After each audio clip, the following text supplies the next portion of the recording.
శుక్లాంబరధరం విష్ణుం శశివర్ణం చతుర్భుజం ప్రసన్నవదనం ఛాయేత్ సర్వవిఘ్నోపశాంతయేత్. గురుర్బ్రహ్మా గురుర్విష్ణుః గురుర్దేవో మహేశ్వరః గురుస్సాక్షాత్ పరబ్రహ్మ తస్మై శ్రీగురవే నమః. వ్యాసాయ విష్ణురూపాయ వ్యాసరూపాయ విష్ణవే నమో వై బ్రహ్మనిధయే వాసిష్ఠాయ నమో నమః. కూజంతం రామ రామేతి మధురం మధురాక్షరం ఆరుహ్య కవితాశాఖాం వందే వాల్మీకికోకిలం. శ్రుతిస్మృతిపురాణానాం ఆలయం కరుణాలయం నమామి భగవత్పాదశంకరం లోకశంకరం. వాగర్ధావివ సంపృక్తౌ వాగర్ధ ప్రతిపత్తయే జగతః పితరౌ వందే పార్వతీ పరమేశ్వరౌ. సూక్తిం సమగ్రేతున స్వయమేవ లక్ష్మీః శ్రీరంగరాజమహిషీ మధురైఃకటాక్షైః. వైదగ్ధ్యవర్ణగుణకుంభనగౌరవైర్యాం కండూలకర్ణకుహరాः కవయోధయంతి. హైమోర్ధ్వపుండ్రమజహన్మకుటం సునాకం మందస్మితం మకరకుండలచారుగండం బింబాధరం బహుళదీర్ఘకృపాకటాక్షం శ్రీవేంకటేశముఖమాత్మని సన్నిధత్తాం. మనోజవం మరుతతుల్యవేగం జితేంద్రియం బుద్ధిమతాం వరిష్టం వాతాత్మజం వనరయూధముఖ్యం శ్రీరామదూతం శిరసా నమామి. ఆపదామపహర్తారం దాతారం సర్వసంపదాం లోకాభిరామం శ్రీరామం భూయో భూయో నమామ్యహం.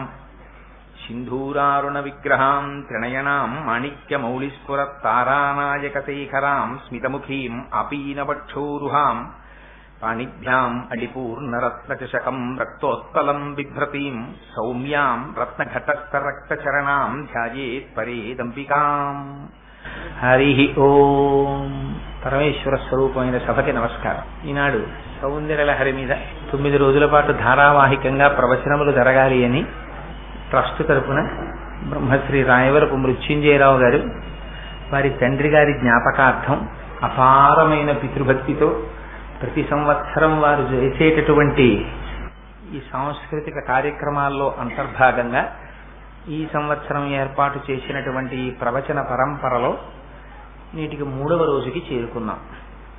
నిన్నటి రోజున అమ్మవారు కూర్చున్నటువంటి ఆ స్వరూపాన్ని, ఆ తల్లి పేరు చెప్పకుండా అమ్మని పరిచయం చేసినటువంటి సందర్భాన్ని, లోపల ఎలా అమ్మని మనస్సులో నిలబెట్టుకుని ప్రార్థన చెయ్యాలో శంకర భగవత్పాదులు మన యందున్నటువంటి అపార కృపా విశేషంతో దాన్ని మనకి ఆవిష్కరించినటువంటి విధానం గురించి మీకు విజ్ఞాపన చేసి ఉన్నాను. ఇవాల్టి రోజున ఒక ముఖ్యమైనటువంటి శ్లోకాన్ని ప్రతిపాదిస్తాను. ఎందుకని ఆ మాట అంటున్నానంటే, నిన్న మీతో నేను ఒక మాట చెప్పి ఉన్నాను. స్త్రీ స్వరూపంగా దేవతారాధనము చేసినప్పుడు కేశాది పాదాది పర్యంతం చేస్తారు అని. అంటే అమ్మవారి యొక్క తలని ముందు దర్శనం చేసి అక్కడ నుంచి క్రిందికి వచ్చి పాదాల వరకు దర్శనం చెయ్యాలి. అది ఉపాసనా విధానం. అప్పుడు మీకు వెంటనే ఒక అనుమానం వస్తుంది. ఏమండి మీరు అలా అంటున్నారు కదా, మరి వ్యాసుడు కూడా లలితా సహస్రనామ స్తోత్రాన్ని ఇచ్చారు కదా. లలితా సహస్రనామ స్తోత్రంలో కూడా వ్యాస భగవానుడు అమ్మవారిని శిరస్సు మొదలుకొని పాదముల వరకే వర్ణించారు.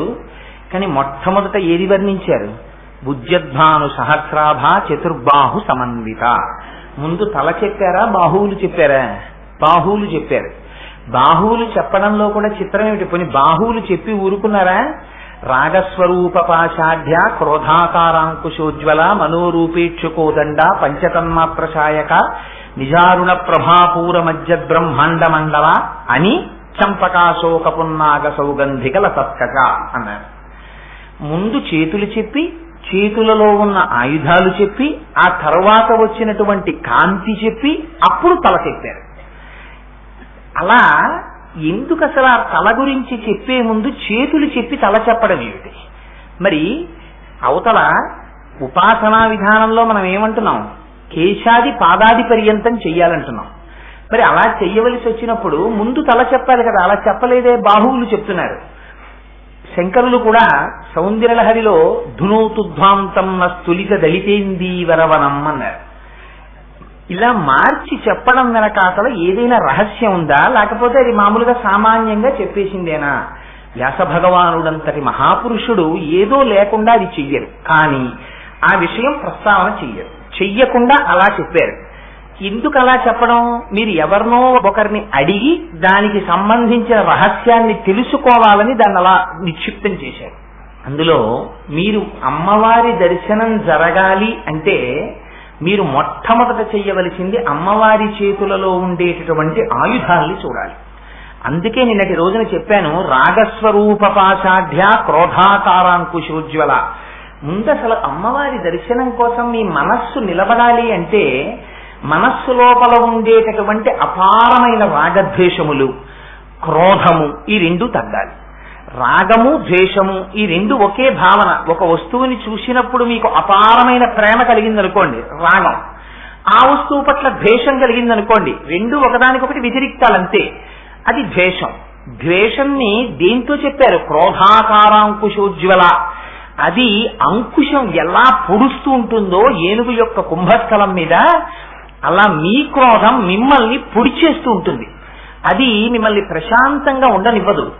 మనస్సుని తూట్లు పొడిచేసి మీరు ఎవరి మీద శత్రుత్వం పెట్టుకుని ఎవరి మీద క్రోధంతో ఉన్నారో ఆ వ్యక్తి మీ ఎదట ఉండడు.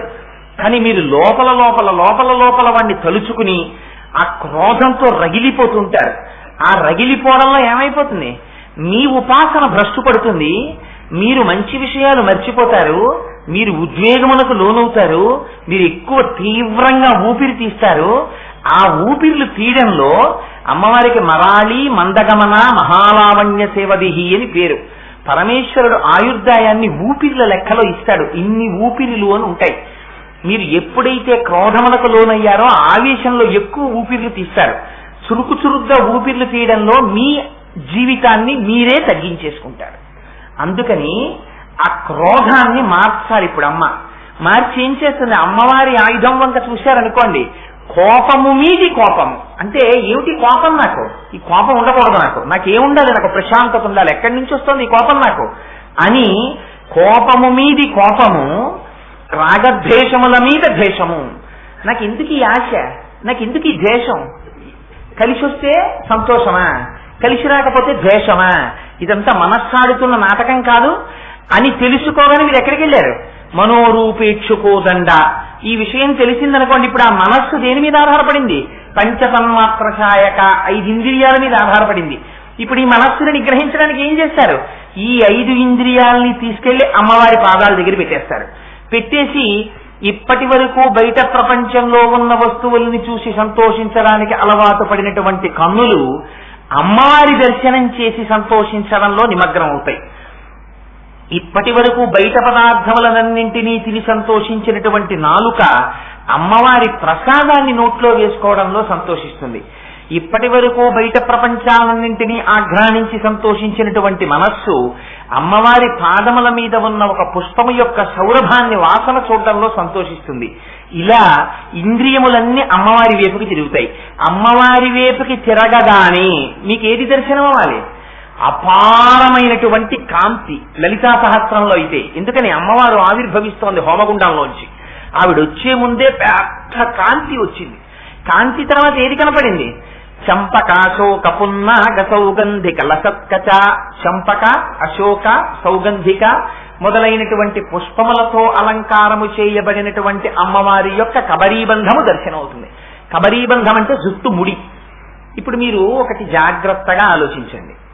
మీకు లలితా సహస్రనామ స్తోత్రం ఇవ్వడంలో ఉన్న గొప్పతనం ఏమిటంటే మీ మనస్సు ఆ స్తోత్రమునందు నిలబడాలి.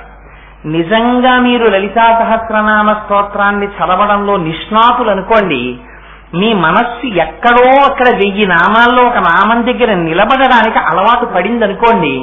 అలవాటు పడితే మీకు ఎంత నోటికి వచ్చినా సరే పుస్తకం లేకుండా మీరు ఆ స్తోత్రాన్ని చదవలేరు. నేను ఎందుకంటున్నాను ఈ మాట? చంపకాశోక పున్నాగ సౌగంధిక లసత్కచ. ఏది దాన్ని దర్శనం చేయండి. ఇలా ఉంటుంది అమ్మవారి కబరీబంధం అని మీరు చూస్తే కదా చెప్పాలి. మీలో ఎవరైనా, మీరు కాదు నేను కానీ, అమ్మవారి కబరీబంధం చూడడం కుదురుతుందా? అమ్మవారికి మీరు ఎదట నిలబడి నమస్కారం చేస్తారు. అందులో పరాశక్తి స్వరూపానికి ఇలా నిలబడి కూడా నమస్కారం చెయ్యం, ఇలా నిలబడి నమస్కారం చేస్తాం. చేసినప్పుడు అమ్మవారి ఎదురుగుండా ఉన్నటువంటి రూపాన్ని మీరు దర్శిస్తారు. కానీ అమ్మవారి వెనుకకు వెడితే తప్ప అసలు మీకు కబరీబంధం కనపడదు. ఆ కబరీబంధం కూడా పుష్పాలతో అలంకారం చెయ్యబడి కిరీటంలో కొంత భాగం వెళ్ళిపోయి ఉంటుంది. ఉన్నప్పుడు మీరు ఆ కబరీబంధాన్ని ఎలా చూస్తారు? మీకు ఈ అనుమానం వచ్చింది అనుకోండి, అక్కడ చంపకాశోక పున్నాగ సౌగంధి కలసత్కచ అని చదివారు. ఇది మానసికంగా దర్శనం అవ్వడానికి ఇంతకు ముందు ఈ దర్శనం కాలేదే, ఎక్కడ చూడలేదే అని మీకు అనుమానం వస్తే మీ స్తోత్రం ముందుకు వెళ్ళిపోవచ్చా? చక్కన ఎందుకని మీ మనస్సు దాని మీద విషయం మీదకి వెళ్ళిపోయింది. మనస్సు అటు వెళ్ళిపోయింది కాబట్టి జ్ఞాపకం రాదు. తర్వాత నామం ఆగిపోయి చంపకాశోక పున్నాగ సౌగంధి కలసత్కచ, చంపకాశోక పున్నాగ సౌగంధి కలసత్కచ అని అదే నామం చెప్తూ అమ్మవారి కబరీబంధం ఎలా కనపడుతుంది? నేను త్రిపుర సుందర అమ్మవారి గుడికి వెళ్ళాను, అమ్మవారి గుళ్ళో అమ్మవారి ఎదురుగుండా నిలబడ్డాను, అమ్మవారి యొక్క ముఖం ఇలా చంద్రబింబంలా ఉంటుంది, అమ్మ కొంచెం ఇలా ముందుకి వంగినట్టుగా ఉంటుంది, కుచాభ్యాం ఆనంబ్రం కుటిలశశి చూడాలముకుటం అని కిరీటంలో చంద్రవంక ఉంటుంది, మెడలో పెద్ద పుష్పహారాలు ఉంటాయి, కామేశబద్ధ మాంగళ్య సూత్ర శోభిత కంధర అని పెద్ద మంగళ సూత్రం ఉంటుంది, పట్టు పుట్టం కట్టుకుంటుంది, పద్మాసనం వేసుకుంటుంది, ఆ కింద పెట్టినటువంటి పాదముల వంటి వాటి దగ్గర శ్రీచక్రం దగ్గర కుంకుమ అర్చన చేసేసి ఉంటుంది, బాహువులు కనపడతాయి. అమ్మవారి గనక కబరీబంధం నేను ఇప్పుడు చూడలేదే, అందులో పుష్పమాల నేను చూడలేదే, మరి ఎలా చూడడం కుదురుతుంది? అలా పువ్వులతో కబరీబంధం ఉంటుందని ఇందులో చెప్తున్నారే అని మీకు ఇన్ని ఆలోచనలు వచ్చాయనుకోండి, చంపకాశోక పున్నాగ సౌగంధిక రసత్కచాకులు ఇంద మణిశ్రేణి కనత్కోటి ఇరమండిత, అసలు ఆ కబరీబంధం మీద కిరీటం మీకు కనపడిందా? ఆ కిరీటం పక్కన పెడితే కదా కబరీబంధం కనపడితే తర్వాత మళ్ళీ కిరీటం పెట్టి మీరు చూసేది. ఇదే చూడని వారు మీరు అదెక్కడ చూశారు? మరి మీరు చూడడానికి అవకాశం లేని విషయాన్ని ముందెత్తుకున్నారు వ్యాసుల వారు. అసలు అక్కడ రహస్యం అంతా ఉంది. అందుకని అబ్బాయి, అది ఈ కంటితో చూసేది కాదు. విగ్రహం అయినా సరే వెనక్కి వెడితే నీకు కబరీబంధం కనపడుతుంది. త్రిపుర సుందర అమ్మవారి గుడిలోకి వెళ్ళి అయ్యా ఓసారి అమ్మవారి విగ్రహం వెనకాతలకు ఎడతానండి అని మీరంటే పంపుతారా? పంపరు. మరి మీరు ఎప్పుడు చూస్తారు? ఇంకా అందుకే దర్పణ దర్శనము అని ఒకటి చేయిస్తూ ఉంటారు. సరే, అది పక్కన పెట్టండి. ఇది మీరు ధ్యానము చేత మాత్రమే అనుభవించవలే. అందుకని ఆ నామం ఏమిటి? ఆ నామము బాహ్యమునందు దర్శనీయము కాదు. మీరెవ్వరూ బెంగ పెట్టుకోకండి. ఎందుకంటే ఇవాళ ఒక రహస్యం ఉంది. అమ్మవారి నామంలో అమ్మవారి కబరీబంధానికి ఉన్న మొట్టమొదటి లక్షణం ఏమిటో తెలుసా అండి? ఘనం, నల్లటి మబ్బు ఎలా ఉంటుందో అలా ఉంటుంది అమ్మవారి యొక్క కబరీబంధం. అందుకని అవన్నీ వచ్చి అదంతా అమ్మవారి యొక్క కబరీబంధ దర్శనం. అందుకని అది కురిసిన శ్లక్షణం జిగురు జిగురుగా అలాగే ఉంటుంది. అమ్మవారిది ఆ నూనె రాసి మిరిసిపోతున్నట్టుగా ఉంటుంది. అందుకని ఇవాళ నల్ల మబ్బులు వచ్చాయి. ఒకవేళ అవి కురిసినా మనం బెంగపెట్టుకోకర్లేదు. ఒకసారి అలా పైకి చూస్తే కబరీబంధ దర్శనం అయిపోయినట్టే. చేసేసి మనం లోపలికి వెళ్ళి కూర్చుంటాం. అమ్మ మనకి ఇక్కడే మళ్ళీ వేరే ఏర్పాటు చేసింది. పిల్లలు ఎక్కడ తడిసిపోతారో అని అమ్మకి బెంగ. అందుకని ఇక్కడే గొడుగట్టు కూర్చుంది అమ్మ. మనం ఆ గొడుగు కిందకి వెళ్ళిపోతాం. ఏం బెంగలేదు మనకి. అందుకని ఇదిగో ఈ రహస్యాన్ని చెప్పడానికి ఇప్పుడు మీకు ఈ దర్శనం ఎలా అవుతుంది? కేవల ధ్యానము వలన. అలా ధ్యానం చేసి అమ్మవారి కబరీబంధాన్ని చూశారనుకోండి, ఏమవుతుంది? మీరు సాధారణంగా స్త్రీ యొక్క కేశపాశాన్ని చూశారనుకోండి. నేను ఇలా అన్నాను అని మీరు అనుకోకండి. వేదిక మీద కూర్చుని కోటేశ్వరరావు ఇలా అన్నారేంటి అని అనుకోకండి. నేను తేడా చెప్పడానికి చెప్పానంతే. ఒక స్త్రీ కేశపాశమును చూస్తే పురుషుడికి వ్యామోహం కలుగుతుంది. అమ్మవారి యొక్క కేశపాశములతో కూడిన కబరీబంధాన్ని చూస్తే ఏం కలగాలి? మరి కబరీబంధం మీద ఎందుకంత దృష్టి పెట్టి ఆ నామాన్ని మొట్టమొదటే దర్శనం చేయించినట్టు అంటే, అసలు మీరు ముందు మీలో ఉన్నటువంటి రాగద్వేషాల్ని, మీలో ఉండేటటువంటి క్రోధాన్ని, మీలో ఉన్న ఇంద్రియాల్ని, మీ మనస్సుని తిప్పి అమ్మవారి పాదముల దగ్గర పెడితే తప్ప, భక్తితో నిలబడితే తప్ప మీకసలు కబరీబంధ దర్శనం అవదు. కబరీబంధ దర్శనము అవనంత కాలము అజ్ఞానము పోనట్టే. అజ్ఞానము పోనప్పుడు లలితా సహస్రంలో మిగిలినవి చదివినా మీకు దర్శనము కానట్టే. ఎందుకని? ఈ రహస్యాన్ని శంకరాచార్యుల వారు సౌందర్యలహరిలో విప్పారు. ఎలా విప్పుతారో చూడండి దాని అందం. ఇది శంకరుల యొక్క ప్రజ్ఞంటే, ఇది వ్యాసుల యొక్క ప్రజ్ఞంటే.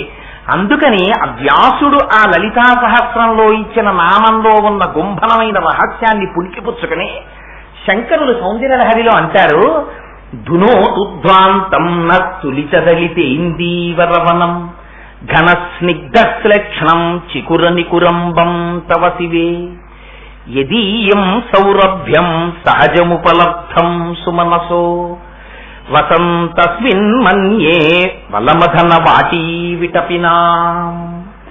ఎంత అద్భుతమైన శ్లోకం అంటే, ఈ శ్లోకాన్ని ప్రతిరోజు మీరొక్కసారి జ్ఞాపకం చేసుకుని మానసికంగా శంకరాచార్యుల వారు చెప్పినటువంటి శ్లోకార్థాన్ని లోపల మననం చేస్తే దాని ప్రభావం చేత మీకు తెలియకుండా మీ అజ్ఞానపు చీకట్లు విచ్చిపోతాయి. శంకరులు మొట్టమొదటే ప్రయోగించేశారు. వ్యాసులు చంపకాశోక పున్నాగ సౌగంధిక లసత్కచ అని వదిలేశారు. శంకరులు అన్నారు ధునో తుధ్వాంతం నః. ఆయన యొక్క జగత్తు మీద ఆయనకున్న కృప చూడండి, అందుకని వారు జగదాచార్యులయ్యారు. అజ్ఞానం శంకరాచార్యుల వారికి ఉందా అండి? శంకరులు రాశీభూతమైనటువంటి జ్ఞానము, రాశీభూతమైనటువంటి జ్ఞానమైన శంకరులు, అందున శంకరులు నడిచి వచ్చినటువంటి అమ్మవారి స్వరూపం. ఎందుకని పార్వతీ పరమేశ్వరుల ఇద్దరిలో పరమశివుడు నిర్గుణ బ్రహ్మమై ఉన్నప్పుడు ఆయన అసలు కదలడం, అమ్మవారితో కలిసి అమ్మవారు కదలిక తీసుకొస్తే కదులుతాడు. కదులుతున్న శంకరులంటే పార్వతీ పరమేశ్వరుల యొక్క కూడిన స్వరూపం అది. అటువంటి శంకరులకి అజ్ఞానం ఉంటుందా? ఉండదు. కానీ నహ అంటారు మాకు, అమ్మా ధునో తుధ్వాంతం, చెదరగొట్టేయమ్మా అన్నారు. దీన్ని అజ్ఞానం అనేటటువంటి చీకటిని తొలగొట్టాలి. నువ్వు ఎలా తొలగొట్టాలి? ధునో తుధ్వాంతం స్తులిత దళితేందీవరవనం. నల్ల కలువల తండమును ఒకదాన్ని ఊహించమన్నారు. అంటే మీరు ఏ రైల్లో ఉన్నా వెడుతున్నప్పుడు సాధారణంగా ఇలాంటి సన్నివేశాలు కనిపిస్తాయి. ఒకనాడు ఈ పట్టణానికి కోకనదము అని పేరుట, ఎర్ర తామర పూలతో నిండిపోయి ఉండేది కాబట్టి ఎక్కడ చూసినా. ఇవాళ అలా ఎక్కడా కనపడదు మీకు. అందుకని నల్ల కలువల తండం ఒకటి ఉందనుకోండి, అంటే మీరు ఈ ఒడ్డున నిలబడితే ఒక పెద్ద చెరువులో ఒకదాన్ని ఊహించండి. ఆ చెరువులో ఎప్పుడైనా మీరు సామర్లకోట నుంచి కాకినాడ వస్తుంటే కాలవ నీటిలో గుర్రపు డెక్క మొక్క అని పెరిగిపోతుంది. పెరిగిపోతే ఇంకా కాలవ కనపడదు మీకు, గుర్రపు డెక్క మొక్కే నిండిపోతుంది. తెలియని వాడు ఇవన్నీ మొక్కలే, కింద నీళ్లు లేవు అనుకుంటాడు. అలా మీరు ఇక్కడి నుంచి చూస్తే మీ కంటికి కనపడినంత దూరాన్ని ఒక పెద్ద సరోవరాన్ని ఊహించండి. ఆ సరోవరం నిండా ఒకదాని పక్కన ఒకటి, ఒకదాని పక్కన ఒకటి, ఒకదాని రేకుల్లో ఒకటి రేకులు పెట్టేసుకుని అరవిరిసిపోయాయి అనుకోండి నల్ల కలువలు. ఇక్కడి నుంచి మీరు నిలబడి చూస్తే అన్ని నల్ల కలువలే. అలా చెరువంతా కనుచూపు ఇటు తిప్పి చూసినా అటు తిప్పి చూసినా నల్ల కలువలతో నిండిపోయి ఉందనుకోండి సరోవరం. అసలు ఆ నల్లటి కలువల్ని చూసేటప్పటికీ మీ కంటికి చల్లదనం కలుగుతుంది. ఎందుకని? ఆ నల్ల కలువకున్నటువంటి శక్తి అటువంటిది. ఇప్పటి వరకు మీ కన్ను రాగద్వేషములకు అలవాటు పడిపోయింది. ఇలా చూడగానే ఒకసారి ప్రీతి, ఒకసారి అప్రీతి, దీనికి అలవాటు పడింది ఈ కన్ను. ఈ కన్ను అమ్మవారి యొక్క జుట్టుని చూసేటప్పటికీ ఆ జుట్టు ఎలా ఉంటుందిట, అది పెద్ద నల్ల కలువల తండంలా ఉంటుందిట. అన్ని నల్ల కలువలు విరబూసేస్తే ఎలా ఉంటుందో అలా ఉందమ్మా నీ జుట్టు. అటువంటి జుట్టుని నేను చూస్తున్నాను. అయితే జుట్టు అనేటప్పటికీ మనకు ఒక అనుమానం వస్తుంది. అమ్మవారు చాలా పెద్ద అమ్మ కదండి. అమ్మలగన్నయమ్మ, ముగురమ్మల మూలపుటమ్మ, చాలా పెద్దమ్మ, సురారులమ్మ, కడుపారడి బుచ్చినయమ్మ, తన్నులు నమ్మిన వేల్పుటమ్మల మనంబున ఉండెడియమ్మ, దుర్గమాయమ్మ, కృపాబ్ధినిచ్చుట మహత్వ కవిత్వ పటుత్వ సంపదల్లని కదా పోతన గారు అన్నారు. వ్యాస భగవానుడు లలితా సహస్రనామ స్తోత్రంలో అమ్మవారిని పూర్వజ అని పిలిచాడమ్మ, అన్నింటికన్నా ముందు పుట్టిందానివి అన్నారు. మరి అంత పెద్దది కదా అమ్మ, అంత పెద్దది కాబట్టి అమ్మ జుట్టు ఈ పాటికి తెల్లబడిపోయి ఉంటుంది కదా. అందుకని అమ్మ జుట్టు తెల్లగా ఉండాలి. కానీ మనకు వచ్చే వెంటనే అనుమానం ఎందుకని? మనం ఏది ఆలోచించినా ఇతపూర్వం మన మనస్సుకు ఉండేటటువంటి అనుభవంతోనే మనస్సు ఆలోచిస్తుంది. అందుకని వెంటనే అంటుంది నమ్మితి నామనంబుల సనాతనులైన ఉమామహేశ్వరులన్ అని కదా రుక్మిణీదేవి అంది. అంత సనాతనులైన ఉమామహేశ్వరులకి అమ్మవారి జుట్టు ఇప్పుడు నల్లగా ఉంటుందా? తెల్లగా అయిపోతుంది, పండు ముత్తైదులాగా. మరి అదేమిటండి శంకరాచార్యుల వారు నల్ల కలువల తండల్లా అంత నల్లటి జుట్టు ఉందంటారు. అలా ఎలా ఉంటుంది అమ్మవారికి? మీ మనస్సు వెంటనే ప్రశ్న వేయాలి. ఈ ప్రశ్న వేసిందనుకోండి మీ మనస్సు అందులో నిలబడుతోందని గుర్తు. ఆ నిలబెట్టడానికి శంకరులు ఎంత ప్రయత్నం చేస్తున్నారో చూడండి. ధునో తుధ్వాంతం తులిత దళితేందీవరవనం. అమ్మా నల్ల కలువల తండం లాంటి జుట్టు, ఈయన నల్లగా ఉండడం ఏమిటండి మరి అంటే అమ్మవారు సాక్షాత్తుగా పరాశక్తి స్వరూపం ఆ తల్లి మనలా కాలగతికి లొంగిపోయేటటువంటి స్వభావం ఉన్నది కాదావిడ. అందుకే ఆవిడ ఆ ఇద్దరిని సూర్యచంద్రులిద్దరిని తపనోడుపమండల వాళ్ళిద్దరిని చెవులకి ఆభరణముల కింద ధరిస్తుంది. సూర్యచంద్రులిద్దరూ అమ్మవారి చెవులకి ఆభరణములైతే మనందరం దేని వల్ల పడిపోతున్నాం? సూర్యుడు ఉదయించి సూర్యుడు అస్తమిస్తుంటే సమయం అయిపోతూ ఉంటుంది, రోజులు మనం సంతోషపడిపోతుంటాం, అబ్బా సూర్యుడు ఉదయించాడు సూర్యుడు అస్తమించాడని. కానీ సూర్యోదయ సూర్యాస్తమయాల్లో మన ఆయుర్దాయాన్ని తినేస్తాడు పరమాత్మ. తినేస్తే మన శరీరములు పడిపోతాయి. కానీ అమ్మవారు ఆ సూర్యచంద్రులిద్దరూ అమ్మవారికి ఆభరణములుగా ఉన్నారు. అందున ఈ శ్లోకం చెప్పుకునేటప్పుడు వర్షం పడడం సాక్షాత్తుగా అమ్మవారు మన తల మీద అక్షతలు కురిపించినట్టు. అందుకని సంతోషంగా బయలుదేరండి చక్కగా అందులో. ఓం మాణిక్య వీణాం ఉపలాలయంతీం మదాలసాం మంజుల వాగ్విలాసాం మహేంద్ర నీలద్యుతి కోమలాంగీం మాతంగ కన్యాం మనసా స్మరామి. అందుచేత శంకరులు అన్నారు, ధునోతుధ్వాంతం నస్తులిత దళితేందీవరవనం. నల్ల కలువల తండంలా ఉన్నటువంటి అమ్మవారి యొక్క జుత్తుని చూస్తే, మరి అమ్మ పూర్వజా కదా, అన్ని లోకముల కన్నా ముందు జన్మించినటువంటి ముందు ఆవిర్భవించినటువంటి తల్లి యొక్క జుత్తు తెల్లగా ఉండాలి కదా, మరి అమ్మ జుత్తు నల్లగా ఉండడం ఏమిటి అని మనకు అనుమానం వస్తుందేమోనని. అలా అనుమానం వచ్చింది అంటే దాని నివృత్తి కోసం మీ మనస్సు కొంతసేపు అక్కడ నిలబడాలి. ఈ శ్లోకం కేవలం ధ్యానం చేత మాత్రమే మీరు అనుభవించాలి తప్ప దీన్ని వివరించడం అసలు చాలా కష్టం. ఎందుచేత అంటే మీరు ఎంత ధ్యానం చేస్తే అంత అజ్ఞానాన్ని తీసేస్తుంది అమ్మవారు. అందుకని ఎక్కువ ధ్యానం చేయించడం కోసమని ఆ నామం అలా వచ్చింది. అలా అంటే శంకరులు అన్నారు వెంటనే, అమ్మ పూర్వజ కావచ్చు, కానీ ఒక్క విషయం గుర్తుపెట్టుకోండి, ఆవిడ కన్యాకుమారి కూడా. ఆవిడ అందరిలోనూ బాలాస్వరూపము ఆవిడే, అందరిలోకి వృద్ధురాలు ఆవిడే. స్వరూపం అలా కనపడుతుంది కానీ తల్లి కాలగతికి లొంగినటువంటిది కాదు. ఆవిడ కాలాతీతురాలు, కాలమే ఆవిడ చేత శాసింపబడుతోంది. అటువంటప్పుడు ఇంకా కాలము యొక్క పరీక్షకి లోనై ఆవిడ జుట్టు ఎందుకు తెల్లపడుతుంది? అందుకని తెల్లపడదు కనుక ధునోతుధ్వాంతం నస్తులిత దళితేందీవరవనం. మొదటి ఉపమానం ఏం వేశారు? నల్లటి కలువల యొక్క తోటలా ఉందన్నారు. రెండో చరణంలోకి వచ్చేటప్పటికి మొట్టమొదట వేస్తారు ఘన అంటారు. ఘన అన్న మాట ఎవరికి వాడతారో తెలుసా అండి? కృష్ణ పరమాత్మకి వాడతారు. ఘనశ్యాముడు అంటారు. ఘన అంటే నల్లటి మబ్బు. నల్లటి మబ్బు ఒక్కటే కురుస్తుంది. కురియని మబ్బు అనుకోండి, అది ఉండి ప్రయోజనం లేదు. తెల్ల మబ్బు వస్తుంది, ఉపయోగం ఏముంది? లోకానికి ఉపయోగం ఏమి ఉండదు. తెల్ల మబ్బు వస్తుంది, వెళ్ళిపోతుంది, కురవదు. నల్ల మబ్బు ఆశలు రేపుతుంది. నల్ల మబ్బుని చూడగానే ఒక్కడికి దాహార్తి కలిగింది అనుకోండి, దాహం తీర్చుకుంటారు నీళ్లు తాగి. కానీ సమస్త జీవకోటి బతకాలనుకోండి, దేనివల్ల బతకాలి? ఒక్క మేఘం వల్ల మాత్రమే బతుకుతాడు. మేఘం వచ్చి కురిసిందా అందరి దాహార్తి తీరుతుంది, పంటలు పండుతాయి. సంధ్యావందనం చేసుకోవాలన్నా నీళ్లుండాలి. ఆ నీరు లేని రోజున ధర్మము కూడా లుప్తమైపోతుంది. అందుకని అన్నింటికీ అవసరమైనటువంటి నీటిని కురిపించగలిగినటువంటి నల్లని మేఘం ఎలా ఉంటుందో అలా ఉంటుంది అమ్మవారి యొక్క జుత్తు. అఘన అన్న శబ్దం వాడడంలో ఉన్న గొప్ప రహస్యం ఏమిటి? మేఘాన్ని మీరెవ్వరూ పిలవరు. ఏమండి, చాలా అవసరం మీకుందనుకోండి, మీ ఇంట్లో అటువంటి ఇష్టి జరిగితే తప్ప శుభం కలగదు అన్నారు పెద్దలు. ఎవరో ఏమన్నా ఇష్టి ఎవరు చేయిస్తారండి అన్నారు. ఎక్కడో విశాఖపట్నంలో ఫలానా వారు ఉన్నారండి, వారు మంచి సిద్ధహస్తులు, వారు చేయిస్తారా ఇష్టి అన్నారు. అంటే మీరు ఏం చేస్తారు?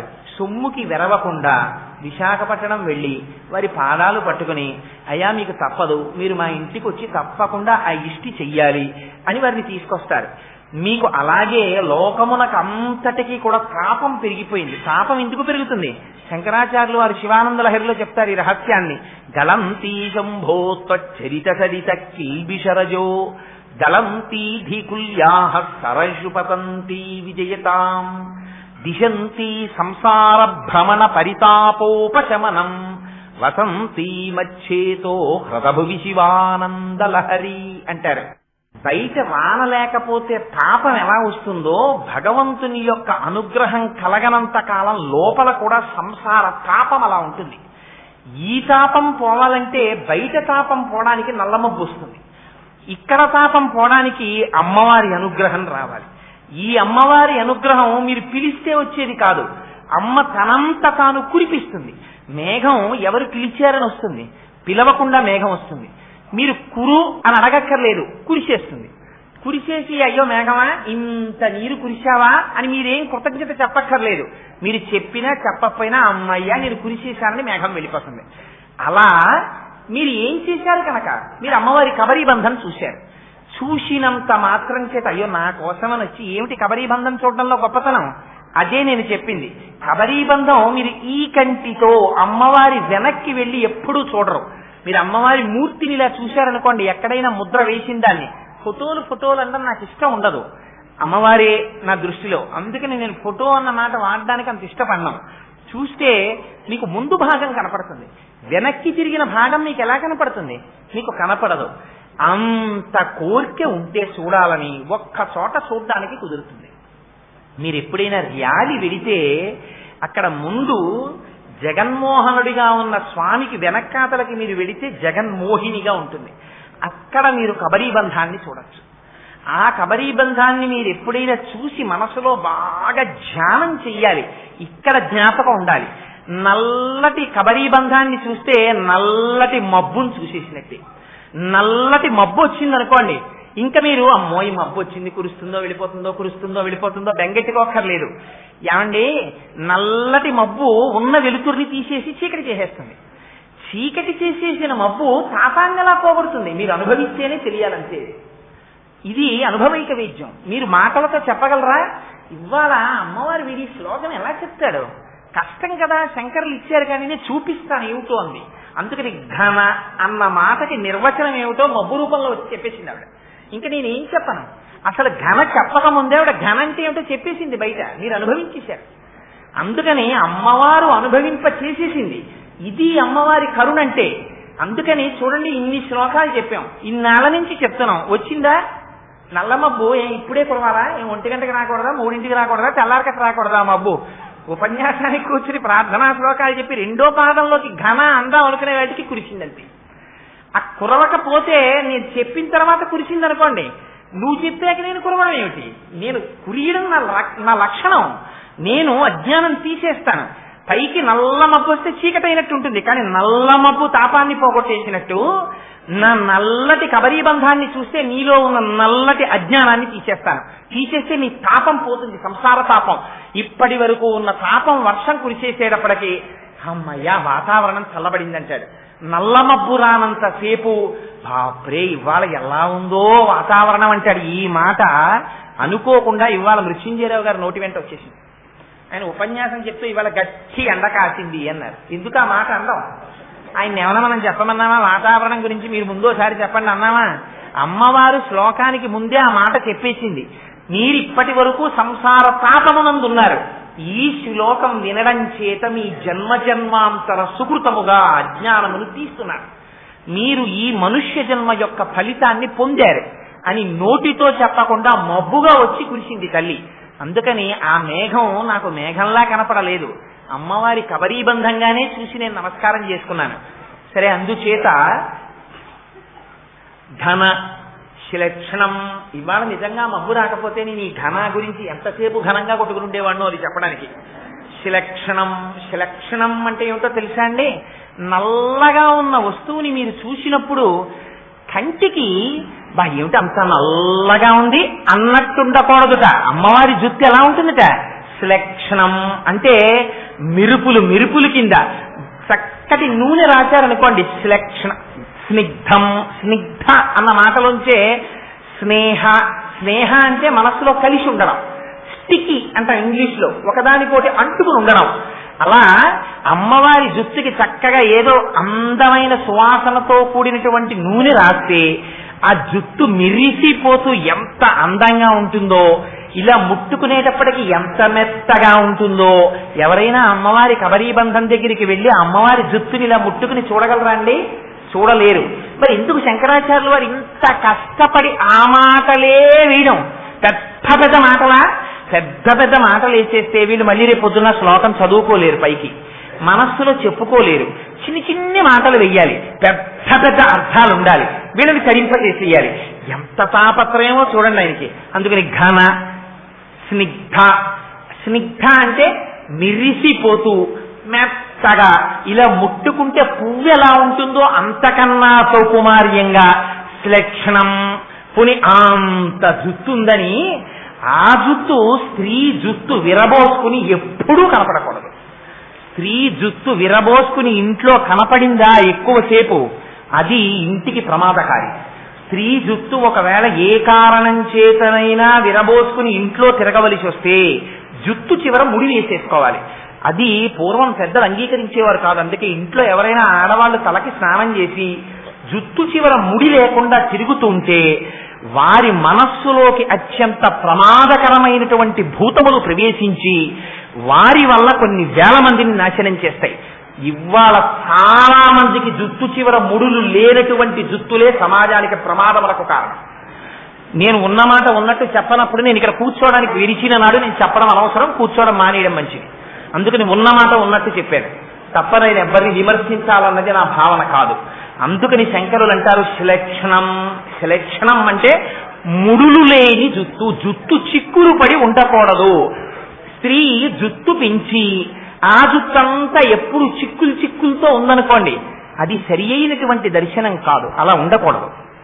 జుత్తు చిక్కు ముడులు లేనిదై ఉండాలి. చిక్కు ముడి వేస్తుంది జుత్తుని. ఎంత అందంగా మాట్లాడేశారో చూడండి. శ్లక్షణం అంటే చిక్కుముడులు లేవు. అంటే కబరీబంధమునందు శ్రద్ధ కలిగినటువంటి కబరీబంధం. ఎందుకని? ఆ కబరీబంధం ఎంత కాలం సోయగంగా ఉండి ఆ కబరీబంధమునకు పుష్పములు అలంకారము చేయబడ్డాయో అంతకాలము ఆ ఇంటిలో ఉన్న స్త్రీ సువాసిని అని గుర్తు. ఆవిడ సువాసినిగా ఉన్నంత కాలం ఆవిడ భర్త బతికున్నాడని గుర్తు. భర్త బతికుండడమే ఇంటికి ఐశ్వర్యం. అందుకని అది చెప్పడానికి శ్లక్షణం. పరమశివుని యొక్క ఆయుర్దాయం అంతా దేనివల్ల? అమ్మవారి యొక్క సర్వమంగళా స్వరూపం వల్ల వస్తోంది. ఇదిగో ఇది చెప్తున్నారు శంకరాచార్యులు శ్లక్షణం. అందుకని చిక్కులు లేనటువంటి జుత్తు కలిగినటువంటి తల్లి.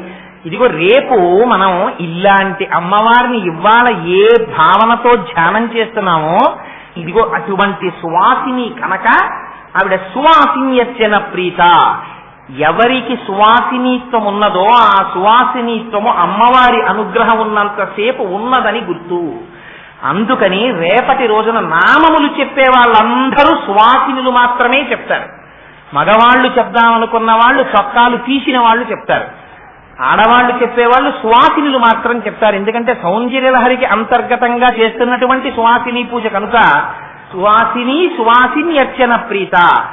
కాని వారు చూస్తూ కూర్చోండి. అమ్మవారి చైతన్య కుసుమారాధ్య నేను ఇస్తాను అని మీకు నమ్మకం కలిగించడానికి వాళ్ళ ఆవిడ మొబ్బై కురిచేస్తోంది బయట. నన్ను నమ్మండి, నేను ఇలా కురుస్తాను మీకు అన్ని. అమ్మ అభయం ఇస్తోంది. అందుకని ధునోదుధ్వాంతం తులితదళితేందీవరవనం ఘన స్నిగ్ధం శ్లక్షణం చికురనికురంబం తవ శివే.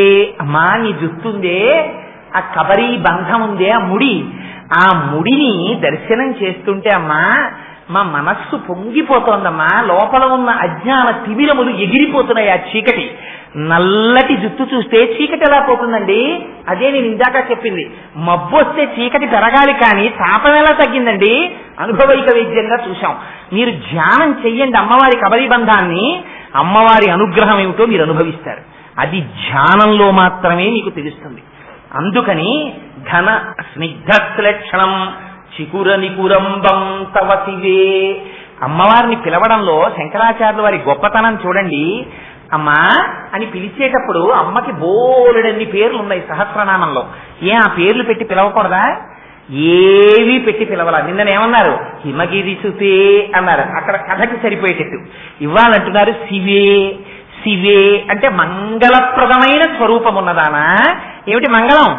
అమ్మ నిన్ను అడగక్కర్లేదమ్మా, ఎవ్వరు అడగకుండా నీ అంతటి నువ్వు కోరికలు తీర్చేస్తావు. ఒక్కసారి ఏం చూడాలమ్మా, నీ కబరీ బంధాన్ని ఇలా దర్శనం చేస్తూ సంతోషంగా, అందులో మీరు సువాసినులు అయినటువంటి వారికి పువ్వులు ముడుచుకోవడం మరింత అలవాటు ఉంటుంది. మానసికంగా ఒక్కసారి అమ్మవారికి ఆ ముడి వేసి, అమ్మవారి ముడి కింద సాంబ్రాణి పట్టి, సంపంగి పూలతోటి, మల్లె పూలతోటి, జాజి పూలతోటి కట్టిన దండలు అమ్మవారి యొక్క కబరీ బంధంలో అలంకారం చేసి, అమ్మవారికి రత్నాల బెళ్ళొకట ఆ కొప్పు మధ్యలో పెట్టి, దాని మీద కిరీటం పెట్టి, మీరు యువతలకి మళ్ళీ వచ్చి అమ్మవారి పాదాల దగ్గర కూర్చుని మిగిలిన నామాలు చెప్పవలసి వచ్చింది అనుకోండి, మీరు చంపకాశోక పున్నాక సౌగంధిక లసత్కచ కురువిందమణి శ్రేణి కనకోటి ఇరమండిత అనగలరా? ఆగాలి. అక్కడ ఆగి ఏం చెయ్యాలి? ఒక్కసారి అమ్మ కబరీ బంధం చూడాలప్ప, ఎంత జుత్తు అని ఆ జుత్తు చేతుల్లోకి తీసుకుని మురిసిపోయి కళ్ళకద్దుకుని అది ముడేసి, ఇంత ముడైన తర్వాత అమ్మ నవ్వుతూ కూర్చుంటే, అమ్మా ఎంత ముడెమ్మా అని పక్క బంగారు పళ్ళెంలోంచి పువ్వుల దండలు తీసి అమ్మవారి కబరీ బంధానికి అలంకారం చేసి పొంగిపోయి ఆ జుత్తుకి తడి లేకుండా కింద ఒక్కసారి సాంబ్రాణి పట్టి, ఇక్కడ అసలు గమ్మత్తు వస్తోంది చూసారా. ధ్యానంలో రకరకాలు రావడానికి కారణం శంకరులు వెంటనే ఒక మళ్ళీ మాట అన్నారు. ఏమిటా మాట? అసలు నిజంగా నీకు అనుమానం వస్తుంది రాలా విడితే అన్నారు. ఇది ధ్యానపరమైన శ్లోకము అని మీరు ఈ ఒక్క శ్లోకం చాలండి ఉద్ధరించేస్తుంది. ఎందుకంటే ఇందులో పాదం దాటి పాదంలో కెడుతుంటే ఎన్ని రహస్యాలు చెప్తారో చూడండి శంకరాచార్యులు వారు. మీరు పువ్వులు పట్టుకుని ఇంకా లోపలికి వెళ్ళలేదు అసలు పూజా మందిరంలోకి. పువ్వులు ఇంకా తెచ్చుకోవాలి. అమ్మవారి కొప్పు ముడి వేసి చూస్తున్నారు. అమ్మవారి కొప్పు ముడి చూస్తుంటేట ఘన స్నిగ్ధ శ్లేక్షణం చికుర నికురంబం తవ శివే. శివే, ఓ పరమశివుని ఇల్లాలా, అమ్మా మంగళప్రదమైన స్వరూపమున్నదానా, అవ్యాజ కరుణామూర్తి, యదీయం సౌరభ్యం సహజముపలబ్ధం. అమ్మా నీ కబరీ బంధంలోంచి సువాసన వస్తోందమ్మా అన్నారు. ఎప్పుడు రావాలి సువాసన? ఎక్కడి నుంచి వస్తుంది? పువ్వులు పట్టుకొస్తేనే సువాసన వస్తుంది, లేకపోతే అగరత్తు వెలిగిస్తే వస్తుంది. అసలు ముందు పుష్పాలతో మీరు పూజ చేయకుండా ధూపం వేస్తారా? పుష్పాలతో పూజ చేశాక ధూపం వేస్తారు. పుష్పాలు తీసుకొచ్చి ఇంకా మీరు అలంకారం చేశారా కొప్పులో? చెయ్యలేదు. మీరు మానసికంగా వెళ్ళినా అంతే దాని అర్థం. ఆ కొప్పులోంచి సువాసన వచ్చేస్తోంది. ఇదేమిటమ్మా? సహజముపలబ్ధం. పైగా అమ్మ చిత్రం ఏమిటో తెలుసా? ఇంతకు ముందు నువ్వు పువ్వులు పెట్టుకుని పెట్టుకుని పెట్టుకుని పెట్టుకుని రకరకాల పువ్వులన్నీ పెట్టుకోవడం వల్ల ఆ కొప్పుకి సువాసన వస్తోంది అనుకుందామంటే, అమ్మా ఇది పువ్వులు పెట్టుకోవడం వల్ల వస్తున్న సువాసన కాదు, ఆ జుట్టుకి సహజంగా సువాసన ఉంది. అది విచిత్రం. ఇది నచ్చీరుడు నమ్మలేదు. పరమశివుడు రాసిచ్చాడు శ్లోకం, పార్వతీదేవి యొక్క కేశపాశమునకు సహజ సుగంధం ఉన్నది అని. అదేమిటయా జుట్టుకి సువాసన ఎక్కడ ఉంటుంది? నేను నమ్మనన్నాడు. నువ్వు వెళ్ళి చెప్పరా ఈ మాట అన్నారు పరమశివుడు రాజ్యసభలో. నేను చెప్పను, నేను నమ్మను, ఎలా ఉంటుంది సువాసన అన్నాడు. నీకు అనారోగ్యం వస్తుందన్నారు. ఆయనకి అనారోగ్యం వచ్చి శుష్కించిపోయాడు. అప్పుడు మళ్ళీ పెద్ద గ్రంథం ఒకటి రాశాడు. రాసి అమ్మవారిని అయ్యవారిని ఉద్దేశించి స్తోత్రం చేశాడు. మళ్ళీ ఆరోగ్యం వచ్చింది. అందుకని సహజముపలబ్ధం సుమనత. అక్కడ అమ్మ నీ కబరీ బంధానికి సహజమైనటువంటి సువాసన ఉంది. ఎటువంటి సువాసనో తెలుసా అన్నది? వసంతస్మిన్ మన్యే వలమధన వాటి విటపినాం. అదిగో దేవేంద్రుడున్నాడే, ఆ దేవేంద్రుడి యొక్క తోటలో ఉద్యానవనంలో కల్పవృక్షం ఉంది. ఆ కల్పవృక్షానికి పువ్వులు పూస్తాయి. అందరూ కల్పవృక్షం దగ్గరికి వెళ్ళి మాకు కల్పవృక్షం పువ్వు దొరికితే బాగుండు తల్లో పెట్టుకుందాం అనుకుంటారు. ఆడవాళ్ళందరూ పువ్వులు వంక చూస్తారు. చూసి ఏమనుకుంటారు? ఇది ఐదోతనానికి గుర్తు, మేము సువాసినులం కదా, ఈ పువ్వు మేం కబరీ బంధంలో పెట్టుకుంటాము అనుకుంటారు. కానీట కల్పవృక్షానికి పూసిన పువ్వులు అమ్మవారిని చూసి అనుకుంటాయిట, అబ్బా అమ్మవారు తీసుకెళ్లి మమ్మల్ని కొప్పులో పెట్టుకుంటే బాగుండు, అంత సువాసన కొప్పుకి ఎలా వస్తుందో మేం కనిపెట్టాలి అనుకుంటాయిట. ఇదమ్మా చిత్రం. సామాన్యమైన స్త్రీకి ఉండే కబరీ బంధానికి నీ కబరీ బంధానికి ఇది తేడా అమ్మా అన్నారు. ఎంత విచిత్రం! కల్పవృక్షానికి పూసినటువంటి పువ్వులు అమ్మవారి కొప్పులోకి వెళ్లి కూర్చుని అమ్మవారి కొప్పు నుంచి వచ్చేటటువంటి సువాసనలు పీల్చాలనుకుంటాయిట. ఇందులో రహస్యం ఏమిటో తెలుసా అండి? శాస్త్రోక్తంగా అమ్మవారి యొక్క ప్రాణప్రతిష్ఠ చేసి పూజ చేయబడినది అని గుర్తు ఏమిటో తెలుసా? అపారమైనటువంటి సుగంధం వస్తుంది. ఎక్కడా లేనటువంటి చిత్ర విచిత్రమైన పుష్పజాతుల నుంచి వచ్చేటటువంటి సువాసన ఏది ఉన్నదో, మరునాడు మీరు నిర్మాల్యం తీయడం కోసం పూజామందిరం తలుపులు తీసి లోపలికెడితే అరవిరిసినటువంటి చంపక, అశోక, పున్నాగ, సౌగంధికములను పూజ చేస్తే ఎటువంటి సువాసనలు వస్తాయో అటువంటి సువాసనలు పూజామందిరంలోంచి వస్తాయి. అవి ఎక్కడి నుంచి వస్తాయి? అమ్మవారి యొక్క కబరీబంధంలోంచి వస్తాయి. ఎవరైనా ఈ శ్లోకం వింటున్నప్పుడు వాళ్ళ మనస్సు నిలబడిందనుకోండి, అమ్మవారి కబరీబంధాన్ని మానసికంగా ఒక్కసారి దర్శనం చేశారనుకోండి, ఆ పువ్వులు కనపడినా, కబరీబంధం కనపడినా, ఆ జుత్తు కనపడినా, వాటి మెత్తతనం కనపడినా, వాటికి ఉన్న సువాసన మనస్సులో ఆఘ్రానించినా, దేవేంద్రుడి కల్పవృక్షానికి పూసిన పువ్వులు కూడా అందులో చేరడానికి చేసేటటువంటి ప్రయత్నాన్ని మనస్సులో ఊహించి, మా ఇంత గొప్ప కబరీబంధమా అని మనస్సులో అనుకున్నా తక్షణ ఫలితం ఏమిటో తెలుసా అండి?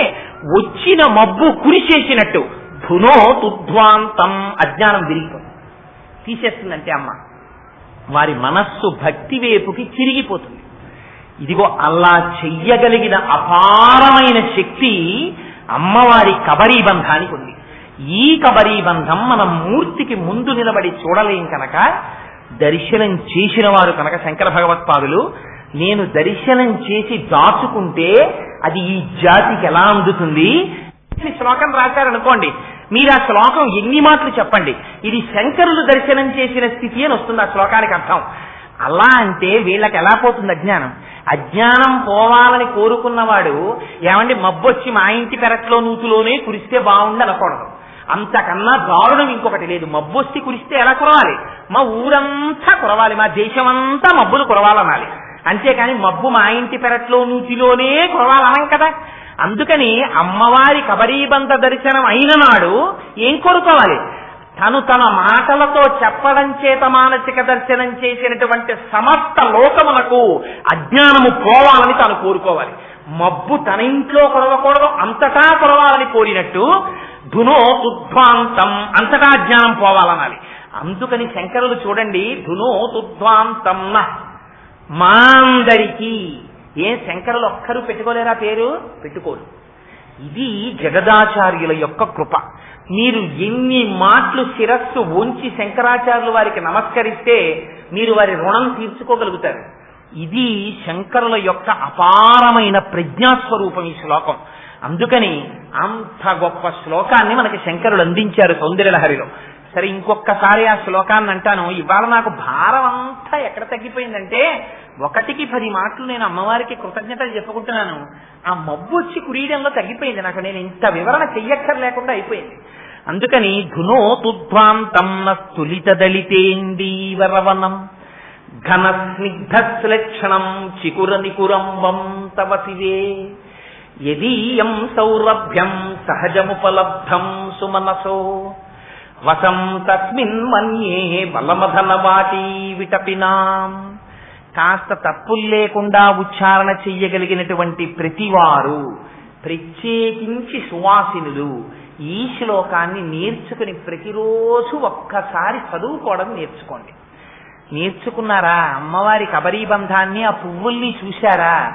జన్మ జన్మలకు యోగ్యుడైనటువంటి భర్త లభించి తరగని ఐదోతనంతో భర్త చేతులలో వెళ్ళిపోయేటటువంటి అదృష్టాన్ని పొందుతారు.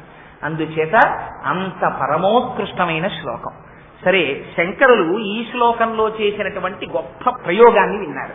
ఇంకొక శ్లోకం, ఆ శ్లోకంలో శంకరాచార్యులు వారు అంటారు, ఒక్కొక్క శ్లోకంలో ఒక్కొక్క ప్రయోగం చేశారండి. అందుకే దానికి సౌందర్య లహరి.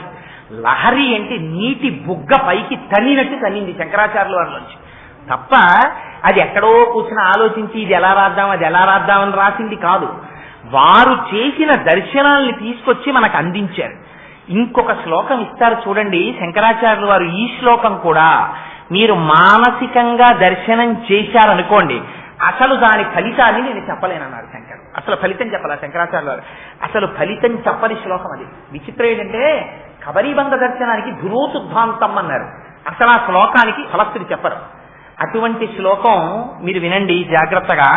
రణీజిత్వా దైత్యానపహృత శిరస్త్రైః కవచిభిః నివృత్యై చండాంశ త్రిపురహర నిర్మాల్య విముఖై విశాఖేంద్రోపేంద్రో శశి విశద కర్పూర చకలాహ అని వసంతస్మిన్ అని విలీయంతే మాతస్తవ వదన తాంబూల కబలాహ.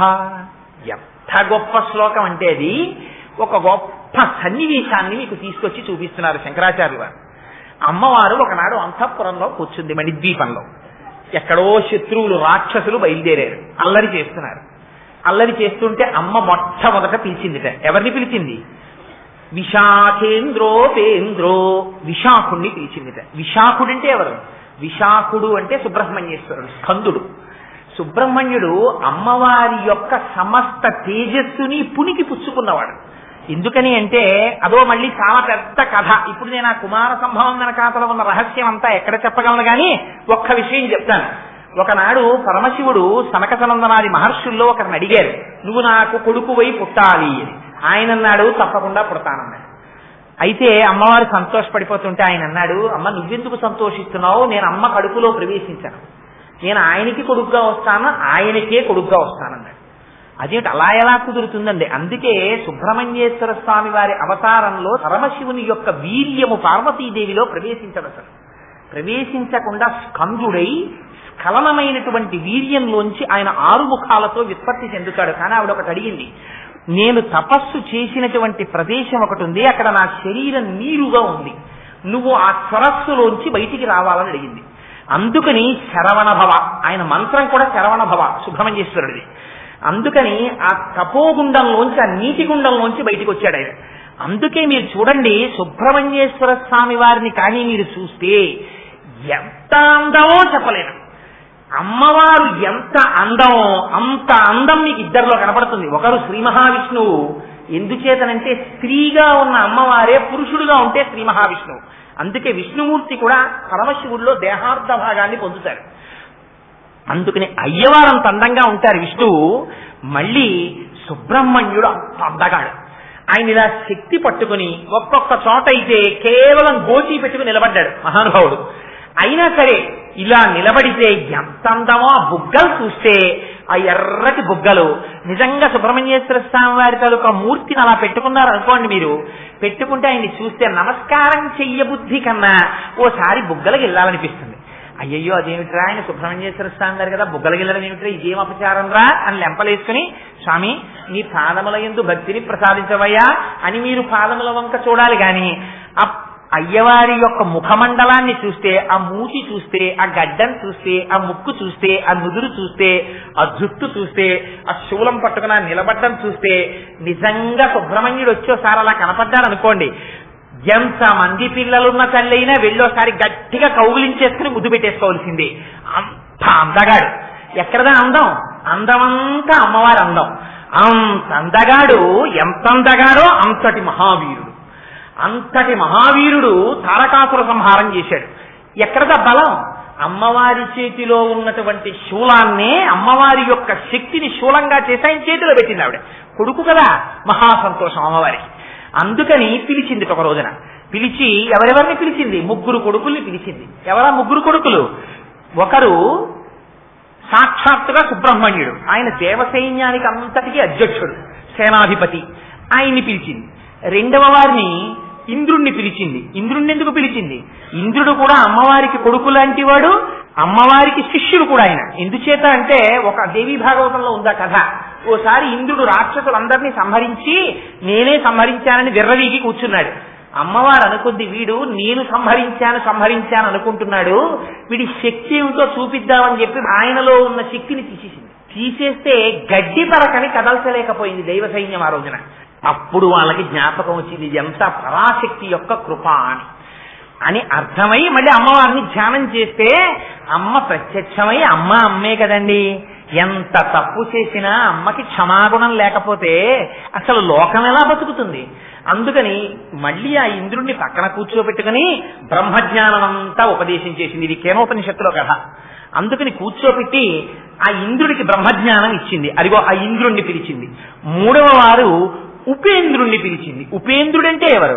ఉపేంద్రుడంటే శ్రీ మహావిష్ణువే ఉపేంద్రుడిగా వచ్చారు, ఇంద్రుడికి తమ్ముడిగా వచ్చారు ఆయన. వామనమూర్తిగా. అందుకని ఆయన్ని పిలిచింది. అందుకని వీళ్ళు ముగ్గురు వచ్చారు. ఒక పెద్ద నాటకీయమైనటువంటి సన్నివేశాన్ని చెప్తున్నారు శంకరాచార్యులు వారు. వామనమూర్తిగా ఇంద్రుడికి తమ్ముడిగా ఎప్పుడు వచ్చారు మీరు జాగ్రత్తగా గుర్తు తెచ్చుకోవాలి. ఒక్కసారి శంకరాచార్యుల వారిలో ఉన్న గొప్పతనం ఏంటంటే మీరు శ్లోకం చదివి వదిలేస్తారంటే కుదరదు. వెనకాతలకి మళ్ళీ ప్రతి మాటలోనూ వెనక్కి ఎడుతుండాలి. ఒకసారి వెనక్కి వెళ్ళి దాని వెనకాతల ఉన్న రహస్యాలు, దాని వెనకనున్న కథలు జ్ఞాపకం తెచ్చుకోవాలి. ఒకసారి ఎప్పుడు వచ్చారు వామనమూర్తిగా? ఇంద్రుడి రాజ్యాన్ని బలిచక్రవర్తి అపహరించాడు. అపహరించి తీసుకుపోయాడు. ఆయన తీసుకుపోతే ఎంత దారుణమైన స్థితిలో పడ్డాడో తెలుసా అండి ఇంద్రుడు. ఎండకన్నెరుగని ఇంద్రుని ఇల్లాలు పలుపంచలను జాలిపడిన నేడు త్రిభువన సామ్రాజ్య విభవము కోల్పోయి దేవేంద్రుడడవుల తిరిగెనేడు కలిమి గారాబు బిడ్డలు జయంతాదులు శబరార్ధకుల వెంట తరిరినేడు అని ఆఖరికి ఆ హోమం చేసినప్పుడు ఆ వచ్చినటువంటి హవిస్సులో ముద్ద కూడా పెట్టలేదు బలిచక్రవర్తి. పెట్టకపోతే వాళ్ళింట్లో వీళ్ళింట్లో ఊడిగం చేస్తూ తిరిగింది శచీదేవి. ఆఖరికి ఇంద్రుడి కొడుకులు జయంతుడు మొదలైనటువంటి వారు అక్కడ ఉండేటటువంటి ఆటవికులైన పిల్లల వెనకాతల తిరిగారు. అంత కష్టపడుతుంటే ఆనాడు అదితి తపస్సు చేసింది. ఇంద్రుడి యొక్క తల్లి ఆ తపస్సు చేసి నాకు ఎలా వస్తుంది మళ్ళీ మా అబ్బాయికి రాజ్యం అని అడిగింది భర్త కశ్యప ప్రజాపతిని. అడిగితే నువ్వు తపస్సు చెయ్యి, భగవంతున్ పరమున్ జనార్దనున్ కృపాపారీణు సర్వాధిపున్ శ్రీహరి సేవచేయు మతడున్ సంతుష్టును పొంది నీకకు ఇష్టార్థములెల్లనిచ్చు అఖిలార్థావ్యాప్తి చేకూరిడిన్ భగవత్సేవల పొందరాజ బహు సౌభాగ్యంబులంత్రేయసి అన్నాడు ఆయన భాగవతం. శ్రీ మహావిష్ణువుని స్తోత్రం చెయ్యమన్నారు. ఆయన ప్రత్యక్షమయ్యాడు. నేను నీ కడుపున పుడతాను అదితి అని ప్రమాణం చేశాడు. ఎలా?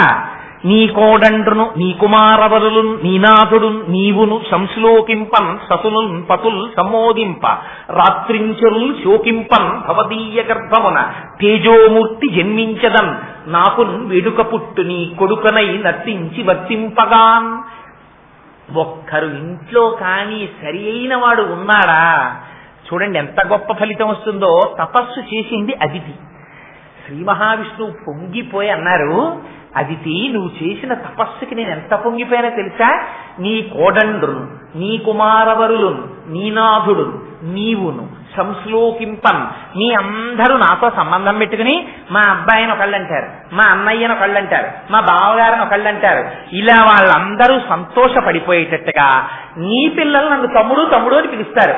నేను శ్రీ మహావిష్ణువుని శ్రీమన్నారాయణుణ్ణి. నన్ను ఎవరైనా తమ్ముడు తమ్ముడని పిలిచేవాళ్ళు ఉన్నారా ప్రపంచంలో? కానీ నీకు వరం ఇస్తున్నాను, నీ బిడ్డలు నన్ను తమ్ముడని పిలుస్తారు రాబో కాలంలో. అందుకని అలా నేను వస్తున్నాను. ఎలా వస్తాను? నాకు వెడుక పుట్టు నీ సుతుడనై నర్తించి వర్తింపగాన్. నీ తపస్సుకి ఎంత పొంగిపోయినా తెలుసా అదితి? నీ కడుపులో ఉండి నీ కడుపులోంచి బయటికి వచ్చి నీ కడుపునని ఆడుకుంటాను నీ ఇంట్లో. నీ కొడుకునని నీ పిల్లలకి తమ్ముడిగా వస్తాను. మిగిలిన అవతారాల్లో వచ్చిన రాక్షస సంహారం చేసి వెళ్ళిపోతాను. ఈ అవతారంలో గొప్పతనం ఏమిటో తెలుసా? నీ పిల్లలు శ్రీ మహావిష్ణువా మా తమ్ముడు అని చెప్పచ్చు అని వరం ఇచ్చారు. అందుకని ఇవాళ శంకరాచార్యులు వారు జ్ఞాపకం చేస్తున్నారు. అందుకని విశాఖేంద్రోపేంద్రో ఇంకో పేరు వేయకూడదు, ఉపేంద్రో. ఉపేంద్రుడు అంటే ఎవరు? శ్రీ మహావిష్ణువు వామనమూర్తిగా వచ్చిన ఘట్టం. ఇంద్రుడికి తమ్ముడిగా వచ్చారు కాబట్టి ఉపేంద్రుడు. వాత్సల్యాన్ని చూపిస్తున్నారు. ఎందుకు ఇన్ని మాటలు? అమ్మవారు అయ్యవారుగా ఉంటే శ్రీ మహావిష్ణువు, అమ్మవారిగా ఉన్నా అదే వాత్సల్యం, అయ్యవారిగా ఉన్నా అదే వాత్సల్యం. ఇది అమ్మవారి యొక్క గుణం. ఇది మీకు జ్ఞాపకం రావడం కోసమని ఇంకొక పేరు ఇంకో పేరు వేయకూడదా? విష్ణు సహస్రంలో ఎన్ని పేర్లున్నాయి స్వామికి? విశాఖేంద్రోపేంద్రో ఉపేంద్రుడు అన్నారు. పుట్టినవాడు ఇంద్రుడికి తమ్ముడు అనిపించుకోవడానికి వరస కలుపుకోవడానికి అనుమతి ఇచ్చేశారు. అందుకని ఇంద్రుడు ఇంద్రుడి తమ్ముడు ఉపేంద్రుడు అన్నారు. ఇప్పుడు వామనమూర్తిగానే పెడుతున్నది, శ్రీ మహావిష్ణువుగానే పెడుతున్నారు. కానీ ఉపేంద్రుడని పిలుస్తారంటే ఆయన యొక్క వాత్సల్యాన్ని చూపిస్తారు శంకరాచార్యులు వారు. అందుకని విశాఖేంద్రోపేంద్రో వీళ్ళ ముగ్గురిని పిలిచింది అమ్మ. పిలిచి అబ్బాయి బయట రాక్షసులు వీరవిహారం చేస్తున్నారా, మీరు వెళ్ళి ఆ రాక్షసుల్ని సంహరించండి అని. అమ్మవారు శక్తినిస్తే వాళ్ళకి పరిగెత్తుకుంటూ వెళ్ళారు. వాళ్ళు యుద్ధానికి వెళ్ళారు. ఆ వచ్చినటువంటి రాక్షసులందరినీ ఏదో సంహరించేశారు. సంహరించేసి వాళ్ళు ముగ్గురు ఆ విజయవార్త పట్టుకుని పరిగెత్తుకుంటూ అంతఃపురానికి వచ్చారు, మణిద్వీపానికి. వచ్చేటప్పటికీ అమ్మవారు ఎలా ఉంటుందో అలా ఉండడం వెనకాతల రహస్యం ఏమిటో మీకు లలితా సహస్రనామంలో అమ్మవారికి ఒక నామం ఉంది. ఏమిటా నామం? తాంబూల పూరితముఖి, అంటే తాంబూలం వేసుకున్నటువంటి అమ్మ. ఎందుకండి ఆ నామం చెప్పడం? ఆవిడ తాంబూలం వేసుకుంది, మీకెందుకు ఇప్పుడు అది? ఆవిడ తాంబూలం వేసుకుంటే మనం ఎందుకు? అమ్మ తాంబూలం వేసుకుంది, అదో నామమా? ఎందుకు ఆ నామం? అందులో ఒక రహస్యం ఉంది. ఏమిటో తెలుసా అండి? నిన్నను సమయం అయిపోతోందని నేను కొన్ని శ్లోకాలు కుదించేస్తున్నానన్నానే, ఇవాళ చెప్పేస్తాను రహస్యం ఎక్కడ కుదించేస్తున్నానో. కొన్ని దరిద్రాణం చింతామణి గుణనిక అన్నారు శంకరాచార్యుల వారు నిన్న. దరిద్రులకి నువ్వు చింతామణులతో కూడినటువంటి హారమునవు అన్నారు. ఆ గుణనిక, హారము అనకూడదా శంకరాచార్యుల వారు? అనకూడదు. గుణనిక అనడంలో రహస్యం ఉంది. ఏమిటో తెలుసా అండి? మీరు గుణనికా వ్యాఖ్యానము అని లలితా సహస్రనామ స్తోత్రానికి ఒక వ్యాఖ్యానం ఉంది. మీరు ఈ గు న ని క వీటిని గూని గా, నీని నా, నీని నా, కాని క కిందుంచి ఈ అక్షరాలని అంకెల్లోకి మార్చేస్తారు. అదొక సాంప్రదాయం.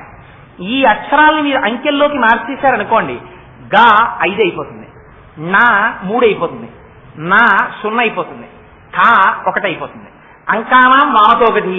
అంకెగా చెప్పేటప్పుడు మళ్ళీ అక్షరాన్ని అంకెగా చెప్తే అట్టించుకు తిరగేయాలి అంటల్లా మీరు.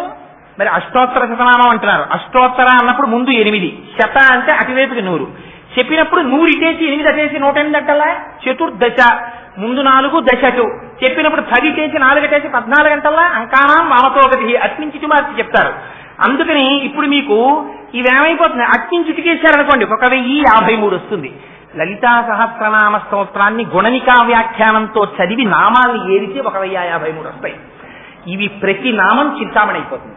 గుణనికా వ్యాఖ్యానాన్ని చదివి లలితా సహస్రనామ స్తోత్రం చదివితే మీరు ఏ నామం చెప్పినా అది చింతామణి మీ చేతిలోకి వచ్చి కూర్చుంటుంది.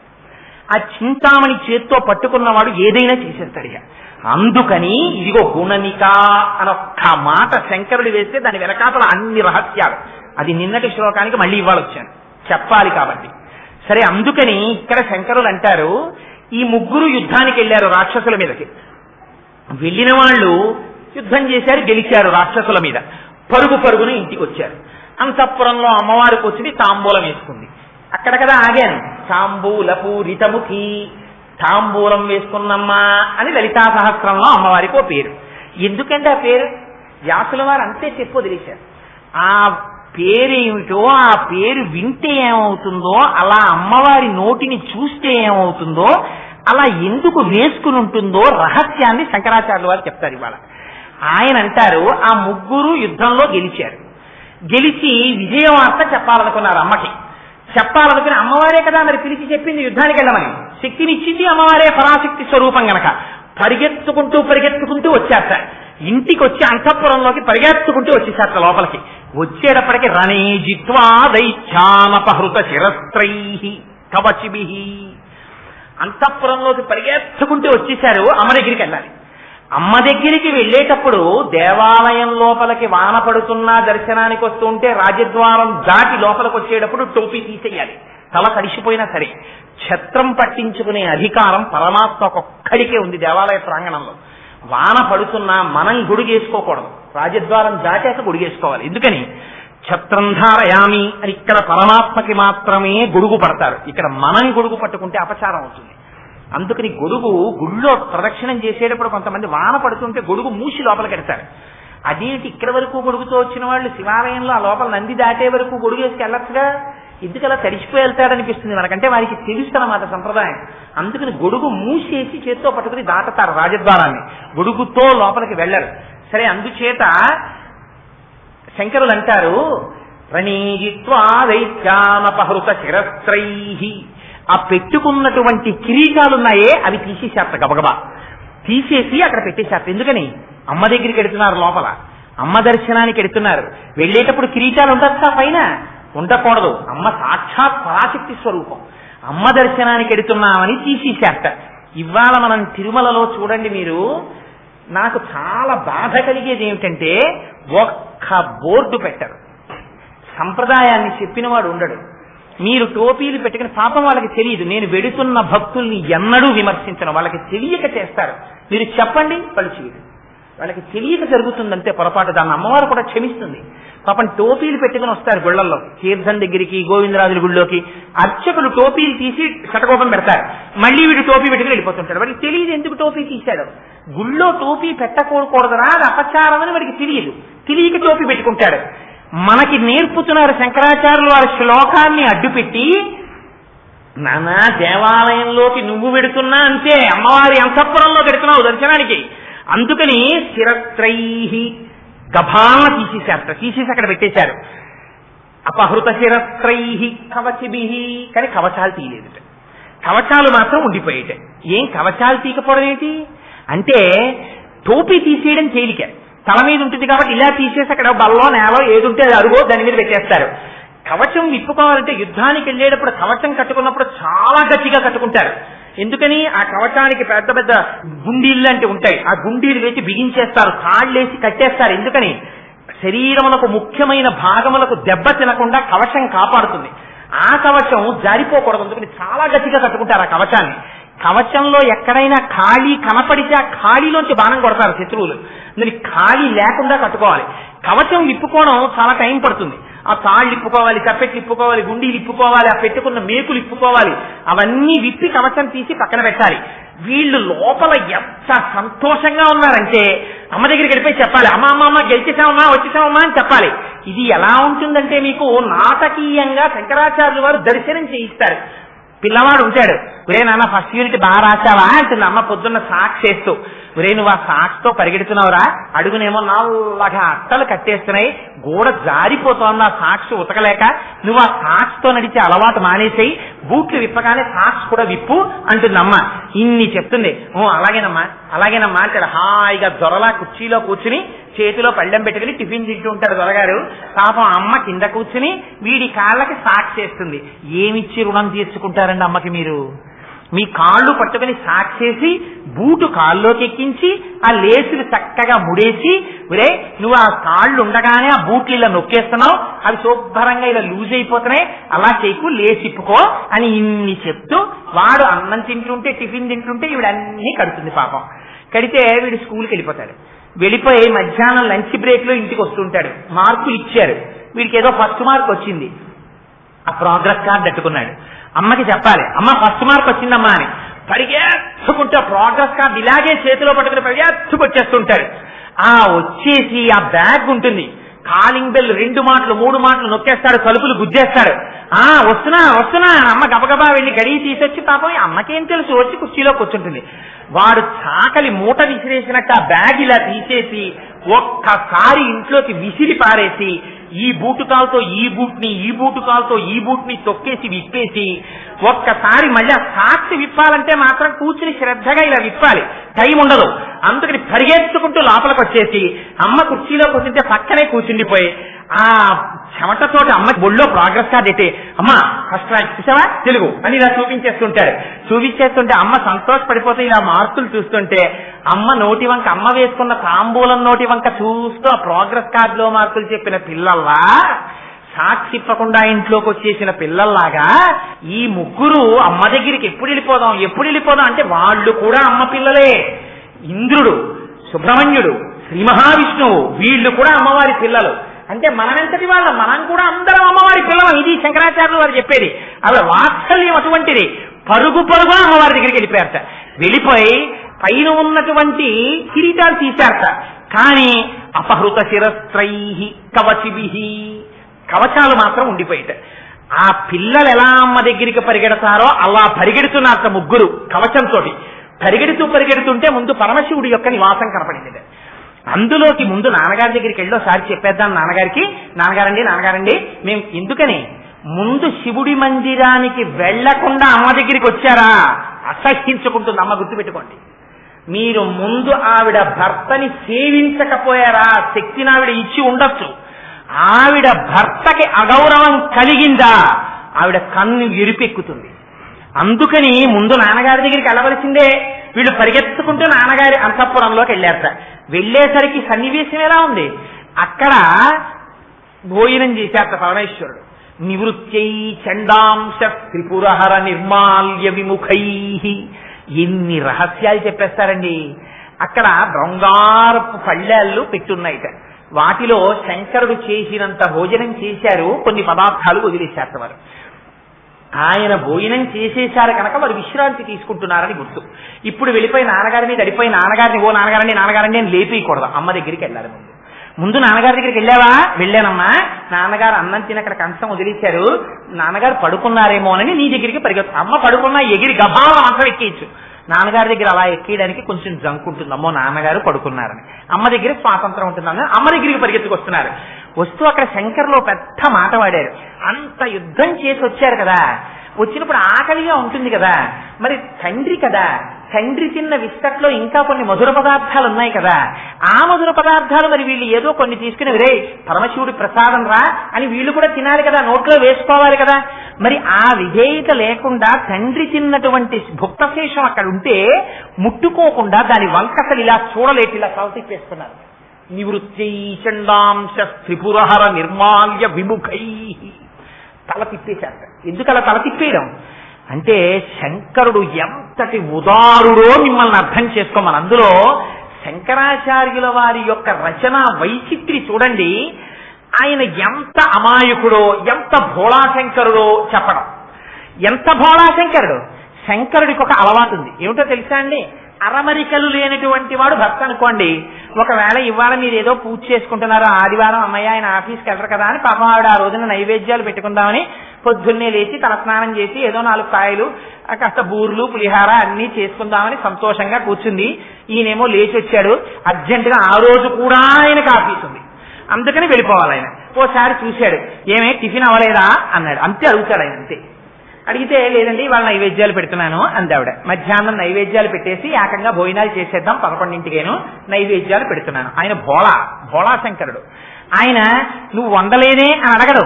పక్క పోషణలోకి వెళ్ళిపోయి చెల్లెమా ఇవాళ మీ వదిన నైవేద్యాలు ఎట్టుకుంటా ఉంది, నువ్వు చేసాయంటి టిఫిన్ అంటాడు.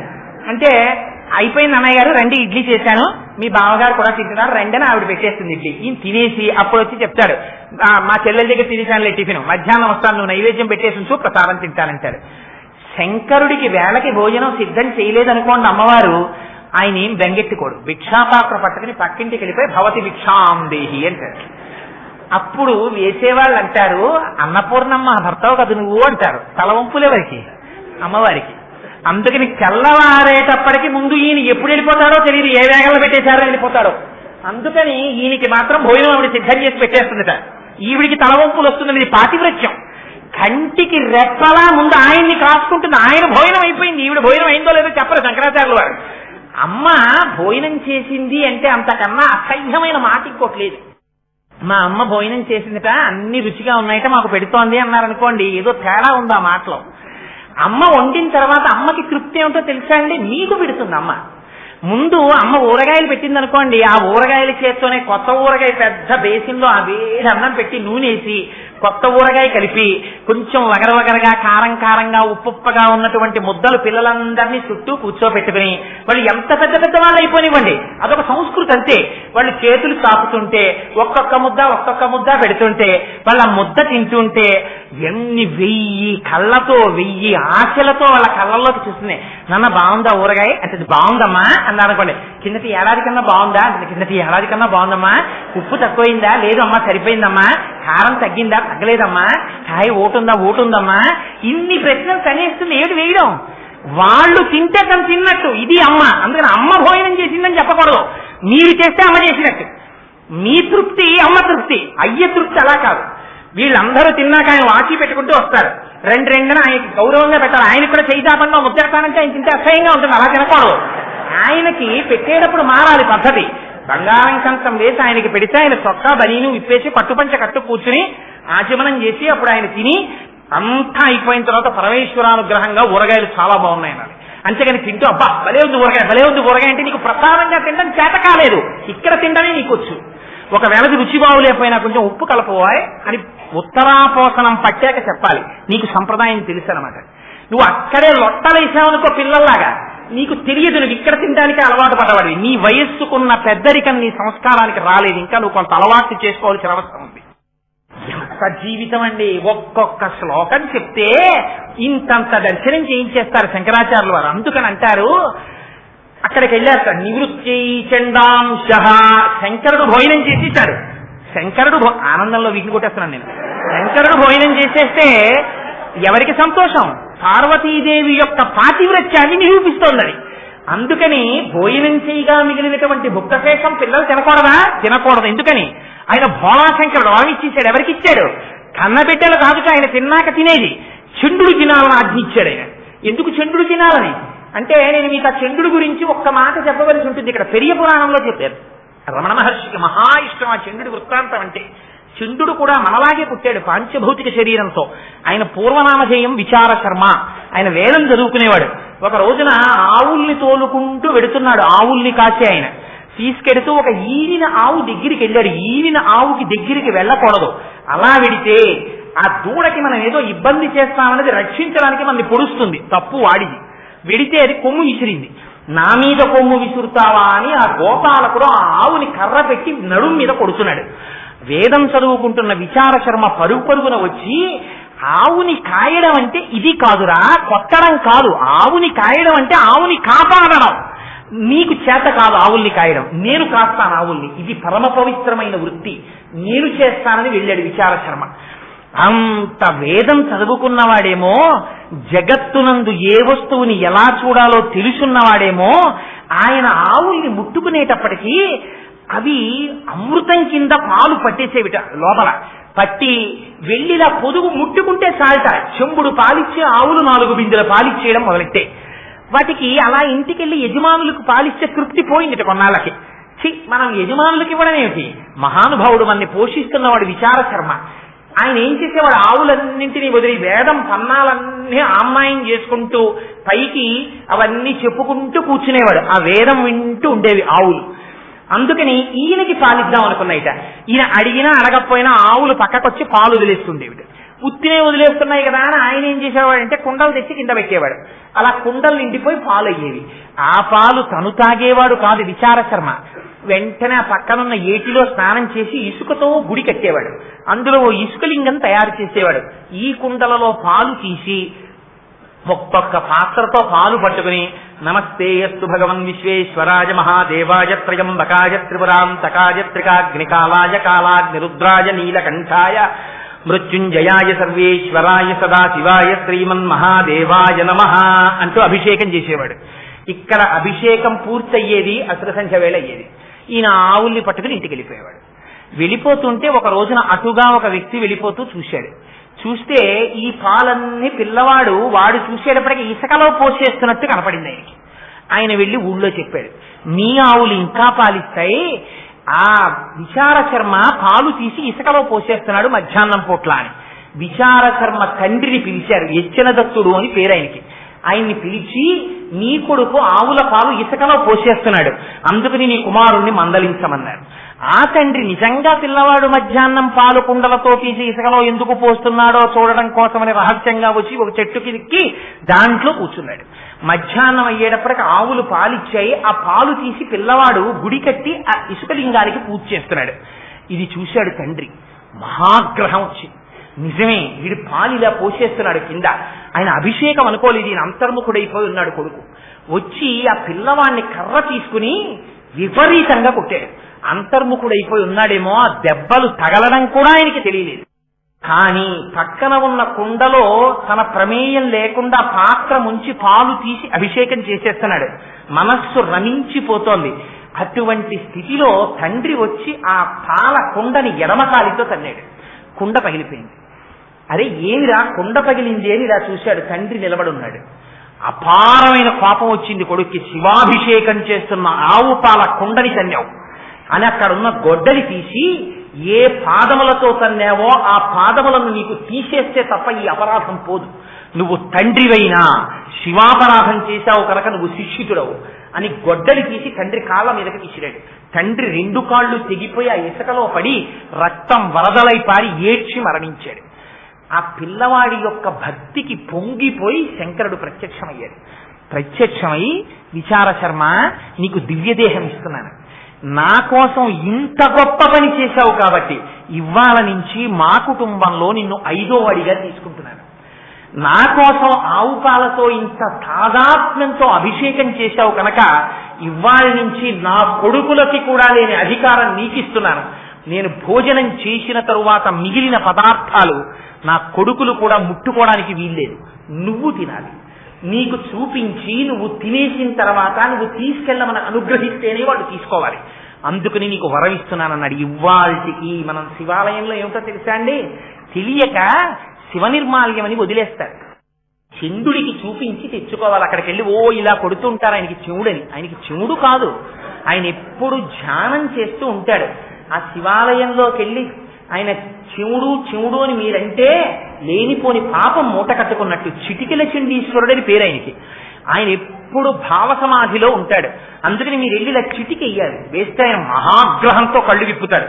ఎందుకు చిటికేశావురా అని. అప్పుడు మీరు శివుడి యొక్క నిర్మాల్యం చూపించాలి. వెంటనే స్వామికి సమర్పించానండి, ప్రసాదం ఇచ్చారు, మీరు అనుగ్రహిస్తే పట్టుకెడతానని. ఆయన అదే పనిగా శివుడి దగ్గర వదిలేసినవన్నీ ఆయన తినడం. ఆయన తీసుకెళ్లరా అంటారు. ఆ చండీశ్వరుడు అనుగ్రహిస్తేనే ఫలితం వస్తుంది. అందుకని ఆయన్ని తలుచుకుని నిర్మాల్యం పక్కన పెట్టాలి.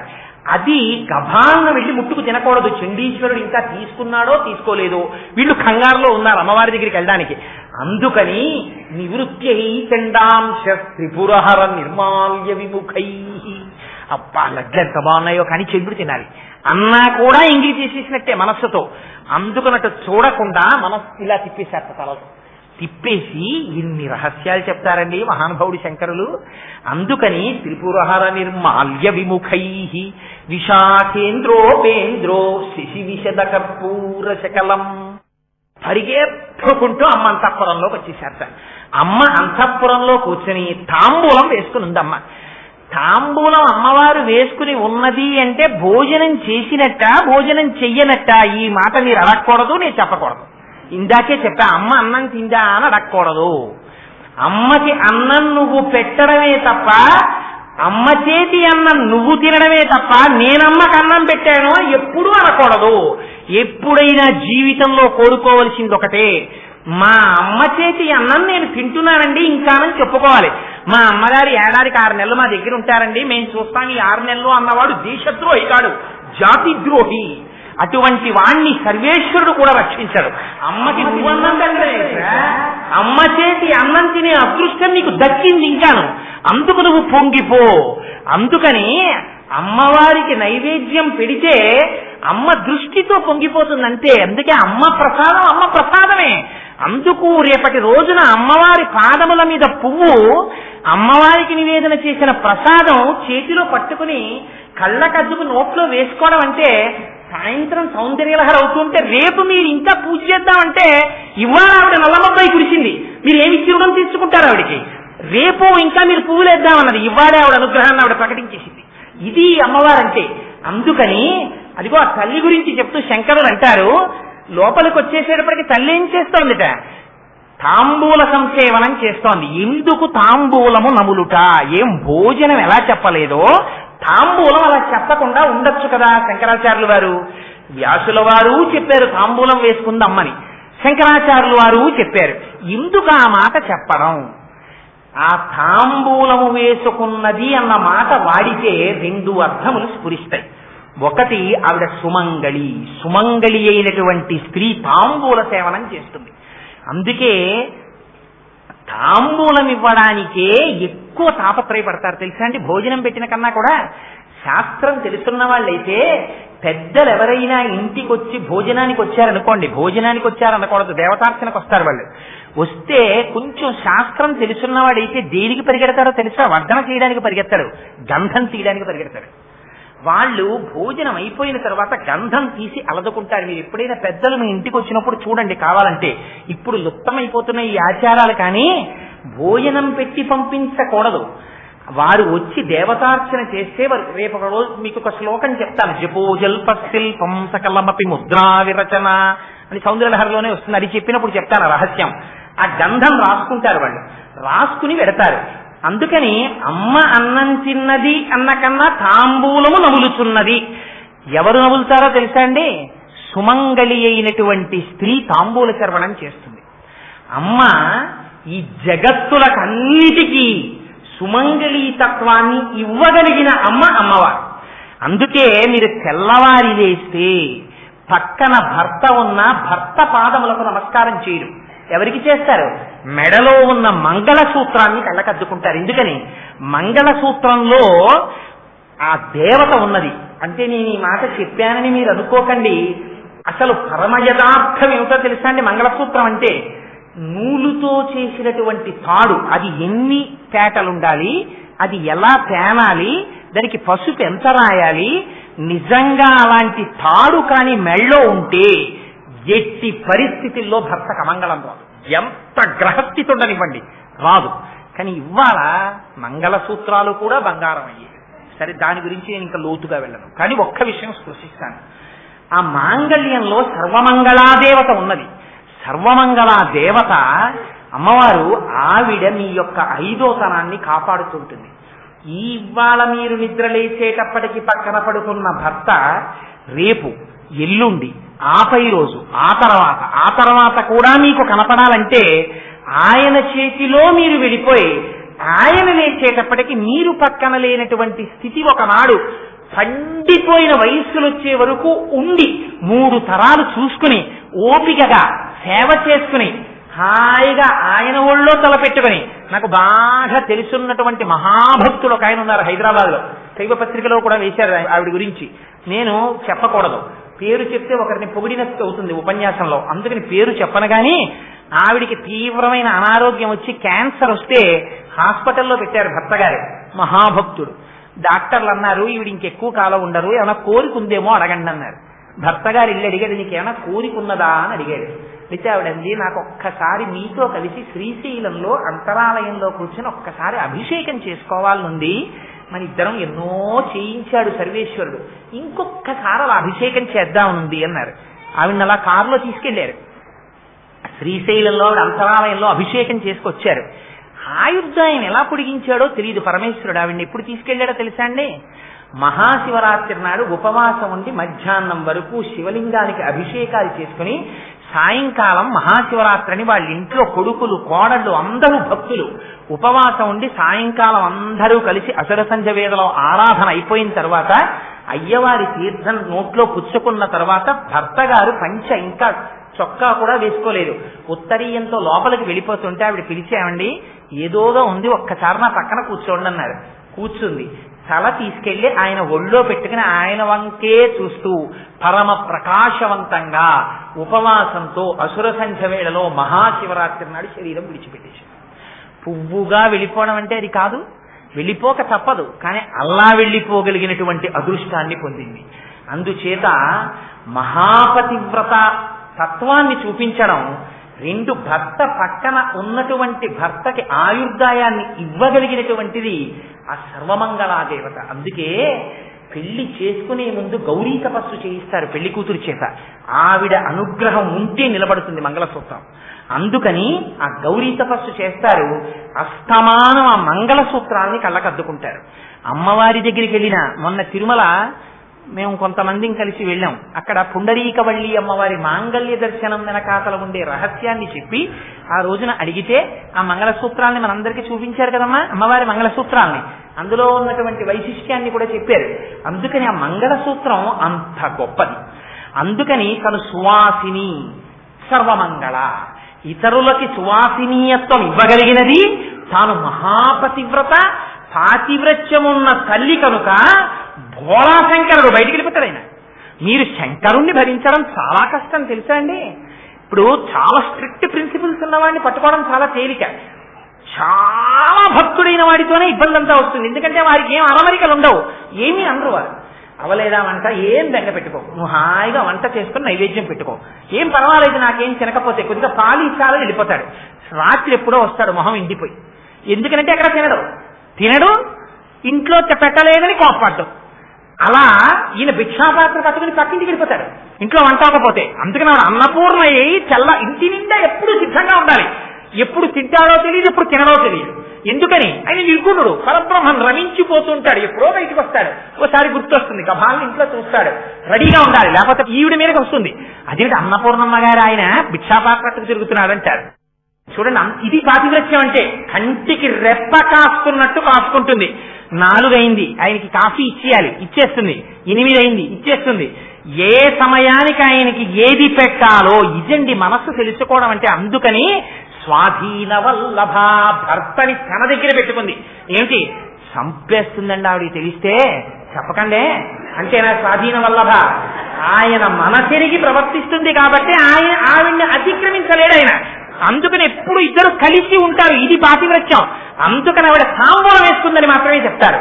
అందుకని ఆ తాంబూలం తింటుంటేగా వీళ్ళకి ఆశ్చర్యం వేసింది. ఎందుకు ఆశ్చర్యం అంటే, పిల్లలు కదా ముగ్గురు వచ్చి అమ్మ సింహాసనం చుట్టూ మోకాళ్ళ మీద కూర్చుని అమ్మ నోటి వంక అలా చూస్తున్నారు. అమ్మ గెలిచేశామమ్మా అని ఇలా నోరు వంక చూస్తున్నారు. ఎందుకు చూడడం, ఎర్రటి నోరుట తాంబూలం వేసుకుంది కదా, అందులో చంద్రబింబము యొక్క ముక్కలా అన్నట్టుగా తెల్లటివి కనపడుతున్నాయిట. ఏమిట్రా తెల్లగా ఉన్నాయి, ఎర్రటి నోరు అని చూస్తున్నారట. ఏమిటా తెల్లటివి? శిశివిసిద కర్పూర శకలాహ, అమ్మవారికి పెట్టేటటువంటి తాంబూలంలో పచ్చకర్పూరం పెడతారు. ఆ కర్పూరపు బిళ్ళలు అమ్మవారి నోట్లో నలుగుతున్నాయి. ఇంకా అవి తెల్ల తెల్లగా అవునాయి, ఎర్రగా అమ్మ నోరుంది. ఎందుకలా చెప్పడం అంటే, ఇంకా నవిలీనవలనటువంటి తాంబూలంతో కూడుకుని ఎర్రనెక్కనటువంటి నోటితో కూడుకున్న అమ్మ అనురాగమూర్తి పరమశివుడి పట్ల పరమ పాతివ్రత్యం కలిగినటువంటి త్రిలోక జనని అయిన అమ్మవారి దర్శనాన్ని మీకు ఆ నోటి ద్వారా శంకరుడు సింహాసనంలో కూర్చుని ఉండగా చేయించాలి. పక్కన పిల్లల్లా విష్ణువు, సుబ్రహ్మణ్యుడు, ఆ తర్వాత ఇంద్రుడు కూర్చుని ఉండాలి. ఇలాంటి దర్శనం చేశారా జన్మధన్యమైపోయినట్టు. అలా చేయించడానికి ఒక సన్నివేశాన్ని క్రియేట్ చేసి వీళ్ళు అలా చూస్తున్నారట. చూస్తుంటే నిజమే, అమ్మ తాంబూలం వేసుకున్నప్పుడు పిల్లలు మొట్టమొదటిసారి చూసినప్పుడు వీడిని ఎత్తుకున్నప్పుడు లేకపోతే ఎక్కడికో తీసుకెళ్తుంది విందుకి, అక్కడ తాంబూలం వేసుకుంటుంది. వాళ్ళు అప్పటి వరకు తాంబూలం అంటే ఏమిటో చూడలేదు. అమ్మ తాంబూలం నవ్వుతుంటే అమ్మ నోరు ఎర్రగా అయిపోతుంటుంది. వాడు అదే పనిగా చూస్తుంటాడు. అమ్మ నోట్లోంచి సువాసన వస్తుంటుంది. అమ్మ పైగా తాంబూలం వేసుకుని నవ్వులుతుంటే అన్ని దిక్కులు సువాసనలతో నిండిపోతాయి. అటువంటి తాంబూలం అది. అందుకని వీళ్ళుట అమ్మ నోటి వంక చూస్తుంటే అమ్మ పిల్లాడి అమాయకత్వం కనిపెట్టి పిల్లలకి తాంబూలం ఇవ్వకూడదు. స్నాతకం అయ్యేంత వరకు వాడు తాంబూలం వేసుకోకూడదు. మొదటి తాంబూలం వివాహం అయిపోయిన తర్వాత భార్య చేత్తో ఇచ్చిన తాంబూలమే మొదటి తాంబూలం. అప్పటి వరకు తాంబూలం వేసుకోకూడదు. ఆ లెక్కన మనం ఎవరం ఉండవు అసలు. అందుకని అలా వేసుకోకుండా ఉండాలి. కాబట్టి అమ్మ ఏం చేస్తుందంటే తాంబూలం ఇవ్వదు పిల్లలకి. ఎర్రగా నోరు, అమ్మ ఏంటమ్మా నోరేంటమ్మా అని ఎర్రగా ఉందమ్మా, ఏం తింటున్నావమ్మా అని తినేస్తాడు. తండ్రి తింటుంటాడు తాంబూలం వేసుకుని ఇలా చేతులు వెనక్కి కట్టుకుని వచ్చిన వాళ్ళతో మాట్లాడుతుంటాడు. ఆయన వెళ్ళి నాన్నగారండి అని ప్యాంట్ లాగేసి ఏం తింటారంటే చాలా అంటారు తండ్రి. ఆయన చెప్పరు. అమ్మ వాత్సల్యం వేరు. అందుకని అమ్మ దగ్గరికి వెళ్ళి ఆవిడ ఎవరితోనో మాట్లాడుతున్నా అమ్మ చీరట్టుకుని లాగేసి ప్యాంట్ లాగేసినా ఊడిపోదు. అమ్మ చీర కుర్చీలు లాగేస్తే ఇబ్బంది. అయినా పాప ఆ పిచ్చమ్మ కుర్చీలు ఇలా పట్టుకు ఉండు నాన్న అంటుంది. కానీ లాగి లెంపగా కొడుతుందా? కొట్టదమ్మ. ఆ కుర్చీలు పట్టుకొని ఉండు నాన్న ఆఖరికి విసిగెత్తిపోయి ఏమిట్రా నీ గోళ అంటుంది. అమ్మ నీ నోరు ఎందుకమ్మా అంటే ఎర్రగా ఉంది, ఏం తింటున్నావు అమ్మా అంటాడు. తాంబూలం నాకు పెట్టంటాడు. ఇప్పటికి తాంబూలం ఇవ్వకూడదు. అందుకని అమ్మ ఏం చేస్తుందంటే నీ నోరు ఎర్రపడుతుంది, మింగేకే కాసేపు తప్పరించు అని తను నవ్వుతున్నటువంటి తాంబూలాన్ని తీసి పిల్లల నోట్లో పెడుతుంది. ఇది వాత్సల్యానికి పరాకాష్ట పిల్లల జీవితంలో. పెడితే వాడు ఏం చేస్తాడు, వాడికి కొత్త రుచి. అమ్మ యొక్క లాలాజనంతో కలిసి నోట్లోకి వెళ్ళింది. అది తల్లి బిడ్డల యొక్క అనుబంధం. అంటే అమ్మ రక్తం వాళ్ళలో ఉంది, అమ్మ తిన్న ఆహారం వాళ్ళలో ఉంది, అమ్మ పాలు వాళ్ళలో ఉన్నాయి, అమ్మ వాత్సల్యం వాడిలో ఉంది, అమ్మ రూపు వాళ్ళలో ఉంది, అమ్మ ఆశీర్వచనం వాడికి అంగరక్ష అయింది. అమ్మ ఉపనయనం జరిగినప్పుడు పెట్టినటువంటి ఉంగరం వాడు బతికున్నంత కాలం వాడు ఆచమనం చేసేటప్పుడు వేలుకి కనపడి జ్ఞాపకానికి వస్తుంటుంది. అన్ని చోట్ల సంధ్యావందనం చేస్తే మాతృదేవో భవ, అమ్మ పాదాలు జ్ఞాపకం వచ్చి నమస్కరిస్తాడు. ఉన్నవాడు అదృష్టవంతుడు, లేకపోయినా అమ్మ పాదాలకు నమస్కారం చెయ్యం. అందుకని ఇది చెప్పడానికి ఆ అమ్మ నోటి వంక చూస్తూ ఉండిపోయారట ఈ ముగ్గురు కూడా. ఉండిపోతే అమ్మ పక్కున నవ్వి నోట్లోంచి ఆ తాంబూలపు పిడతలు తీసి వాళ్ళ ముగ్గురు నోట్లో పెట్టింది. పెడితే వాళ్ళు ముగ్గురు నువ్వే నేను చొక్కా వదిలేస్తే లాల్చీ వేసుకుంటాను, లాల్చీ వదిలేస్తే ఉత్తరీయం వేసుకుంటాను. అంతేగాని అయ్యో చొక్కా నిన్ను విడిచిపెట్టేశానే, నా జీవితం పోయిందే అని బెంగెట్టుకుంటానే. బెంగేం పెట్టుకోను. ఇందాక అయితే ఓ మాట చెప్పారు, కబరీ బంధం చూస్తే ధునోతుధ్వాంతం. ఇక్కడ చెప్పలేదు. ఎందుకు చెప్పరు? చెప్పకపోవడం వెనకాతల ఒక రహస్యం ఉంది. అసలు దీని ఫలితాలు చెప్పడం కుదరదు. అమ్మవారి తాంబూలంతో కూడినటువంటి నోరు దర్శనం అయిందా మాంగళ్యం నిలబడుతుంది. అమ్మవారి తాంబూలపు నోరు కానీ మీరు చూశారా పాండిత్యం వస్తుంది. అమ్మవారి నోటి తాంబూలపు పిడత నోట్లో పెట్టిందా మాటలు రాని మూగివాడు మహాపండితుడు అవుతాడు, మూకుడు మహాపండితుడు అయిపోయాడు. అది సారస్వత ప్రయోగంలో శరజ్యోత్స్నా శుద్ధాం శశీత జటాజూటమకుటాం ఆ శ్లోకాల్లో చెప్తాను దానికి సంబంధించిన ఇతివృత్తాన్ని. అందుకని ఇవన్నీ అవుతాయా ఏమిటో అలా చెప్తానంటుంటాను, అదో సంతోషం. అయ్యే పోయింది 3 రోజులు, ఇంకున్నది 6 రోజులు, ఇవన్నీ ఎక్కడవుతాయి. అందుకని ఆ తాంబూలపు పిడత నోట్లో పెట్టింది. పెడితే తాంబూలం మీరు జ్ఞాపకం పెట్టుకోండి, తమలపాకు తీగగా ఉంటుంది, చెట్టు ఉండదు. తమలపాకు తీగకి తమలపాకులు కాస్తాయి, కానీ మీరు ఎక్కడైనా తామల పుష్పాలు చూసారా? పువ్వులు ఉండవు. తమలకాయలు చూసారా? ఉండవు, ఆకులే ఉంటాయి. ఆ ఆకు కర్పూరంతో కలిస్తే రంగు మారిపోతుంది. ఇది అందుకే తమలపాకుని మాత్రమే ఇస్తారు. ఎప్పుడు మీరు ఎవరికి ఇవ్వండి అది పరమశుభప్రదము అంటే ఇది సత్యము అని మీరు ఎక్కడ చెప్పవలసి వస్తే అక్కడ తమలపాకిస్తారు. ఆఖరికి నిశ్చితార్థం చేసుకున్నారనుకోండి, మీరు ఇచ్చుకున్న కట్నాలు కానుకలు దొంగ చెక్కులు ఇవన్నీ అకౌంట్లోకి రావు. ఏదొస్తాయి? తాంబూలాలు ఇచ్చుకున్నామండి అంటారు. తాంబూలం మీరు ఇచ్చి తాంబూలం పుచ్చుకున్నారంటే ప్రతిజ్ఞకి కట్టుబడిపోతారు. బోయిరొకరికి తాంబూలం ఇచ్చారు మీరు అంటే మీరు వినయంతో ప్రవర్తించారు. తాంబూలం పుచ్చుకున్నారు అంటే మీరు మహా గొప్ప వీరుడై ఉండాలి. వీరుడు 2 అర్థాలు. బాహ్య పరాక్రమముతో రాక్షసుల్ని జయించిన వాడు వీరుడే. అమ్మవారికి వీరారాధ్య అని పేరు. మహాజ్ఞాని కూడా వీరుడే. అందుకే వారికి ఇప్పుడు తాంబూలం సమర్పిస్తున్నాం అంటారు. తాంబూలం సమర్పిస్తున్నాం అంటే వారికి నిజంగా ఏదో తామలపాకులు వక్కా ఇస్తే ఎవరైనా పండితులకి మహాపురుషులకి వాళ్ళు వచ్చినప్పుడు వారికి ఇప్పుడు తాంబూలం సమర్పించామండి అంటారు. ఇవ్వాలంటే తాంబూలం అంటే దాని గౌరవం పోయింది. తాంబూలం అంటే తాంబూలంలో ఎంత పెట్టారో తాంబూలం తాంబూలం కాదు. తాంబూలం అంటే అసలు నిజమైన అర్థం తాంబూలమే, అంతే, అక్కడ వరకే. అది ఇస్తే అది పుచ్చుకోవడం గొప్ప సన్మానం. వారు చెప్పినటువంటిది మమ్మల్ని ఉద్ధరించింది అని మీరు అంగీకరించిన రోజున మీరు ఇచ్చినటువంటి బహుమానము మీద తమలపాకులు పెట్టి వక్కలు పెట్టి ఏకమ్మహ 1 పెట్టకూడదు, 2 పళ్ళు పెట్టి 2 కన్నా ఎక్కువ పెట్టి తాంబూలం ఇస్తారు. ఇదేమి నేను భవిష్యత్తులో జాగ్రత్త పడ్డానికి ఇవన్నీ చెప్పుకుంటున్నాడు కోటేశ్వరరావు అనుకోకండి. అవన్నీ నేను కోరుకునేం చెప్పుకోవట్లేదు మహాప్రభు. నేనేదో సంతోషానికి చెప్పాను, ధర్మానికి చెప్పాను, అంతే. అక్కడ ప్రయోజనం ఉందని అది విషయం తెలుసుకోవాలని చెప్పాను. అందుకని అది తాంబూలం అంటే. అందుకని ఇప్పుడు అమ్మవారిచ్చిన తాంబూలంతో వాళ్ళు ముగ్గురు ఏం పొందారో మీరు పురాణం చూస్తే తెలుస్తుంది. ఎంత రాక్షస సంహారం చేశారో, ఎన్ని భగవద్గీతలు చెప్పారో, ఎన్ని ఉపనిషత్తులు చెప్పారో, ఎంతమందిని కాపాడారో, ఎంత రాళ్లవాన పడుతుంటే గొడుగుగా కొండనిచ్చి ఒక ఆయన రక్షించాడో, ఒక ఆయన దేవతలందరినీ పాలిస్తున్నాడో, ఒక ఆయన దేవసైన్యానికి అంతటికీ అధ్యక్షుడై సాక్షాత్తు సుబ్రహ్మణ్యుడై ఎంత జ్ఞానం ఇస్తున్నాడో, ఎంతమందికి వంశం ఇస్తున్నాడో, ఎంతమందికి సంతానం ఇస్తున్నాడో, ఎన్ని ఫలితాలు మీకు చెప్పడం కుదురుతుంది? చెప్పడం కుదరదు. కాబట్టి అమ్మవారి తాంబూలం వేసుకున్న నోరు చూస్తే వచ్చేటటువంటి ఫలితం ఇది అది అని నేనేం చెప్పను, అనంతము.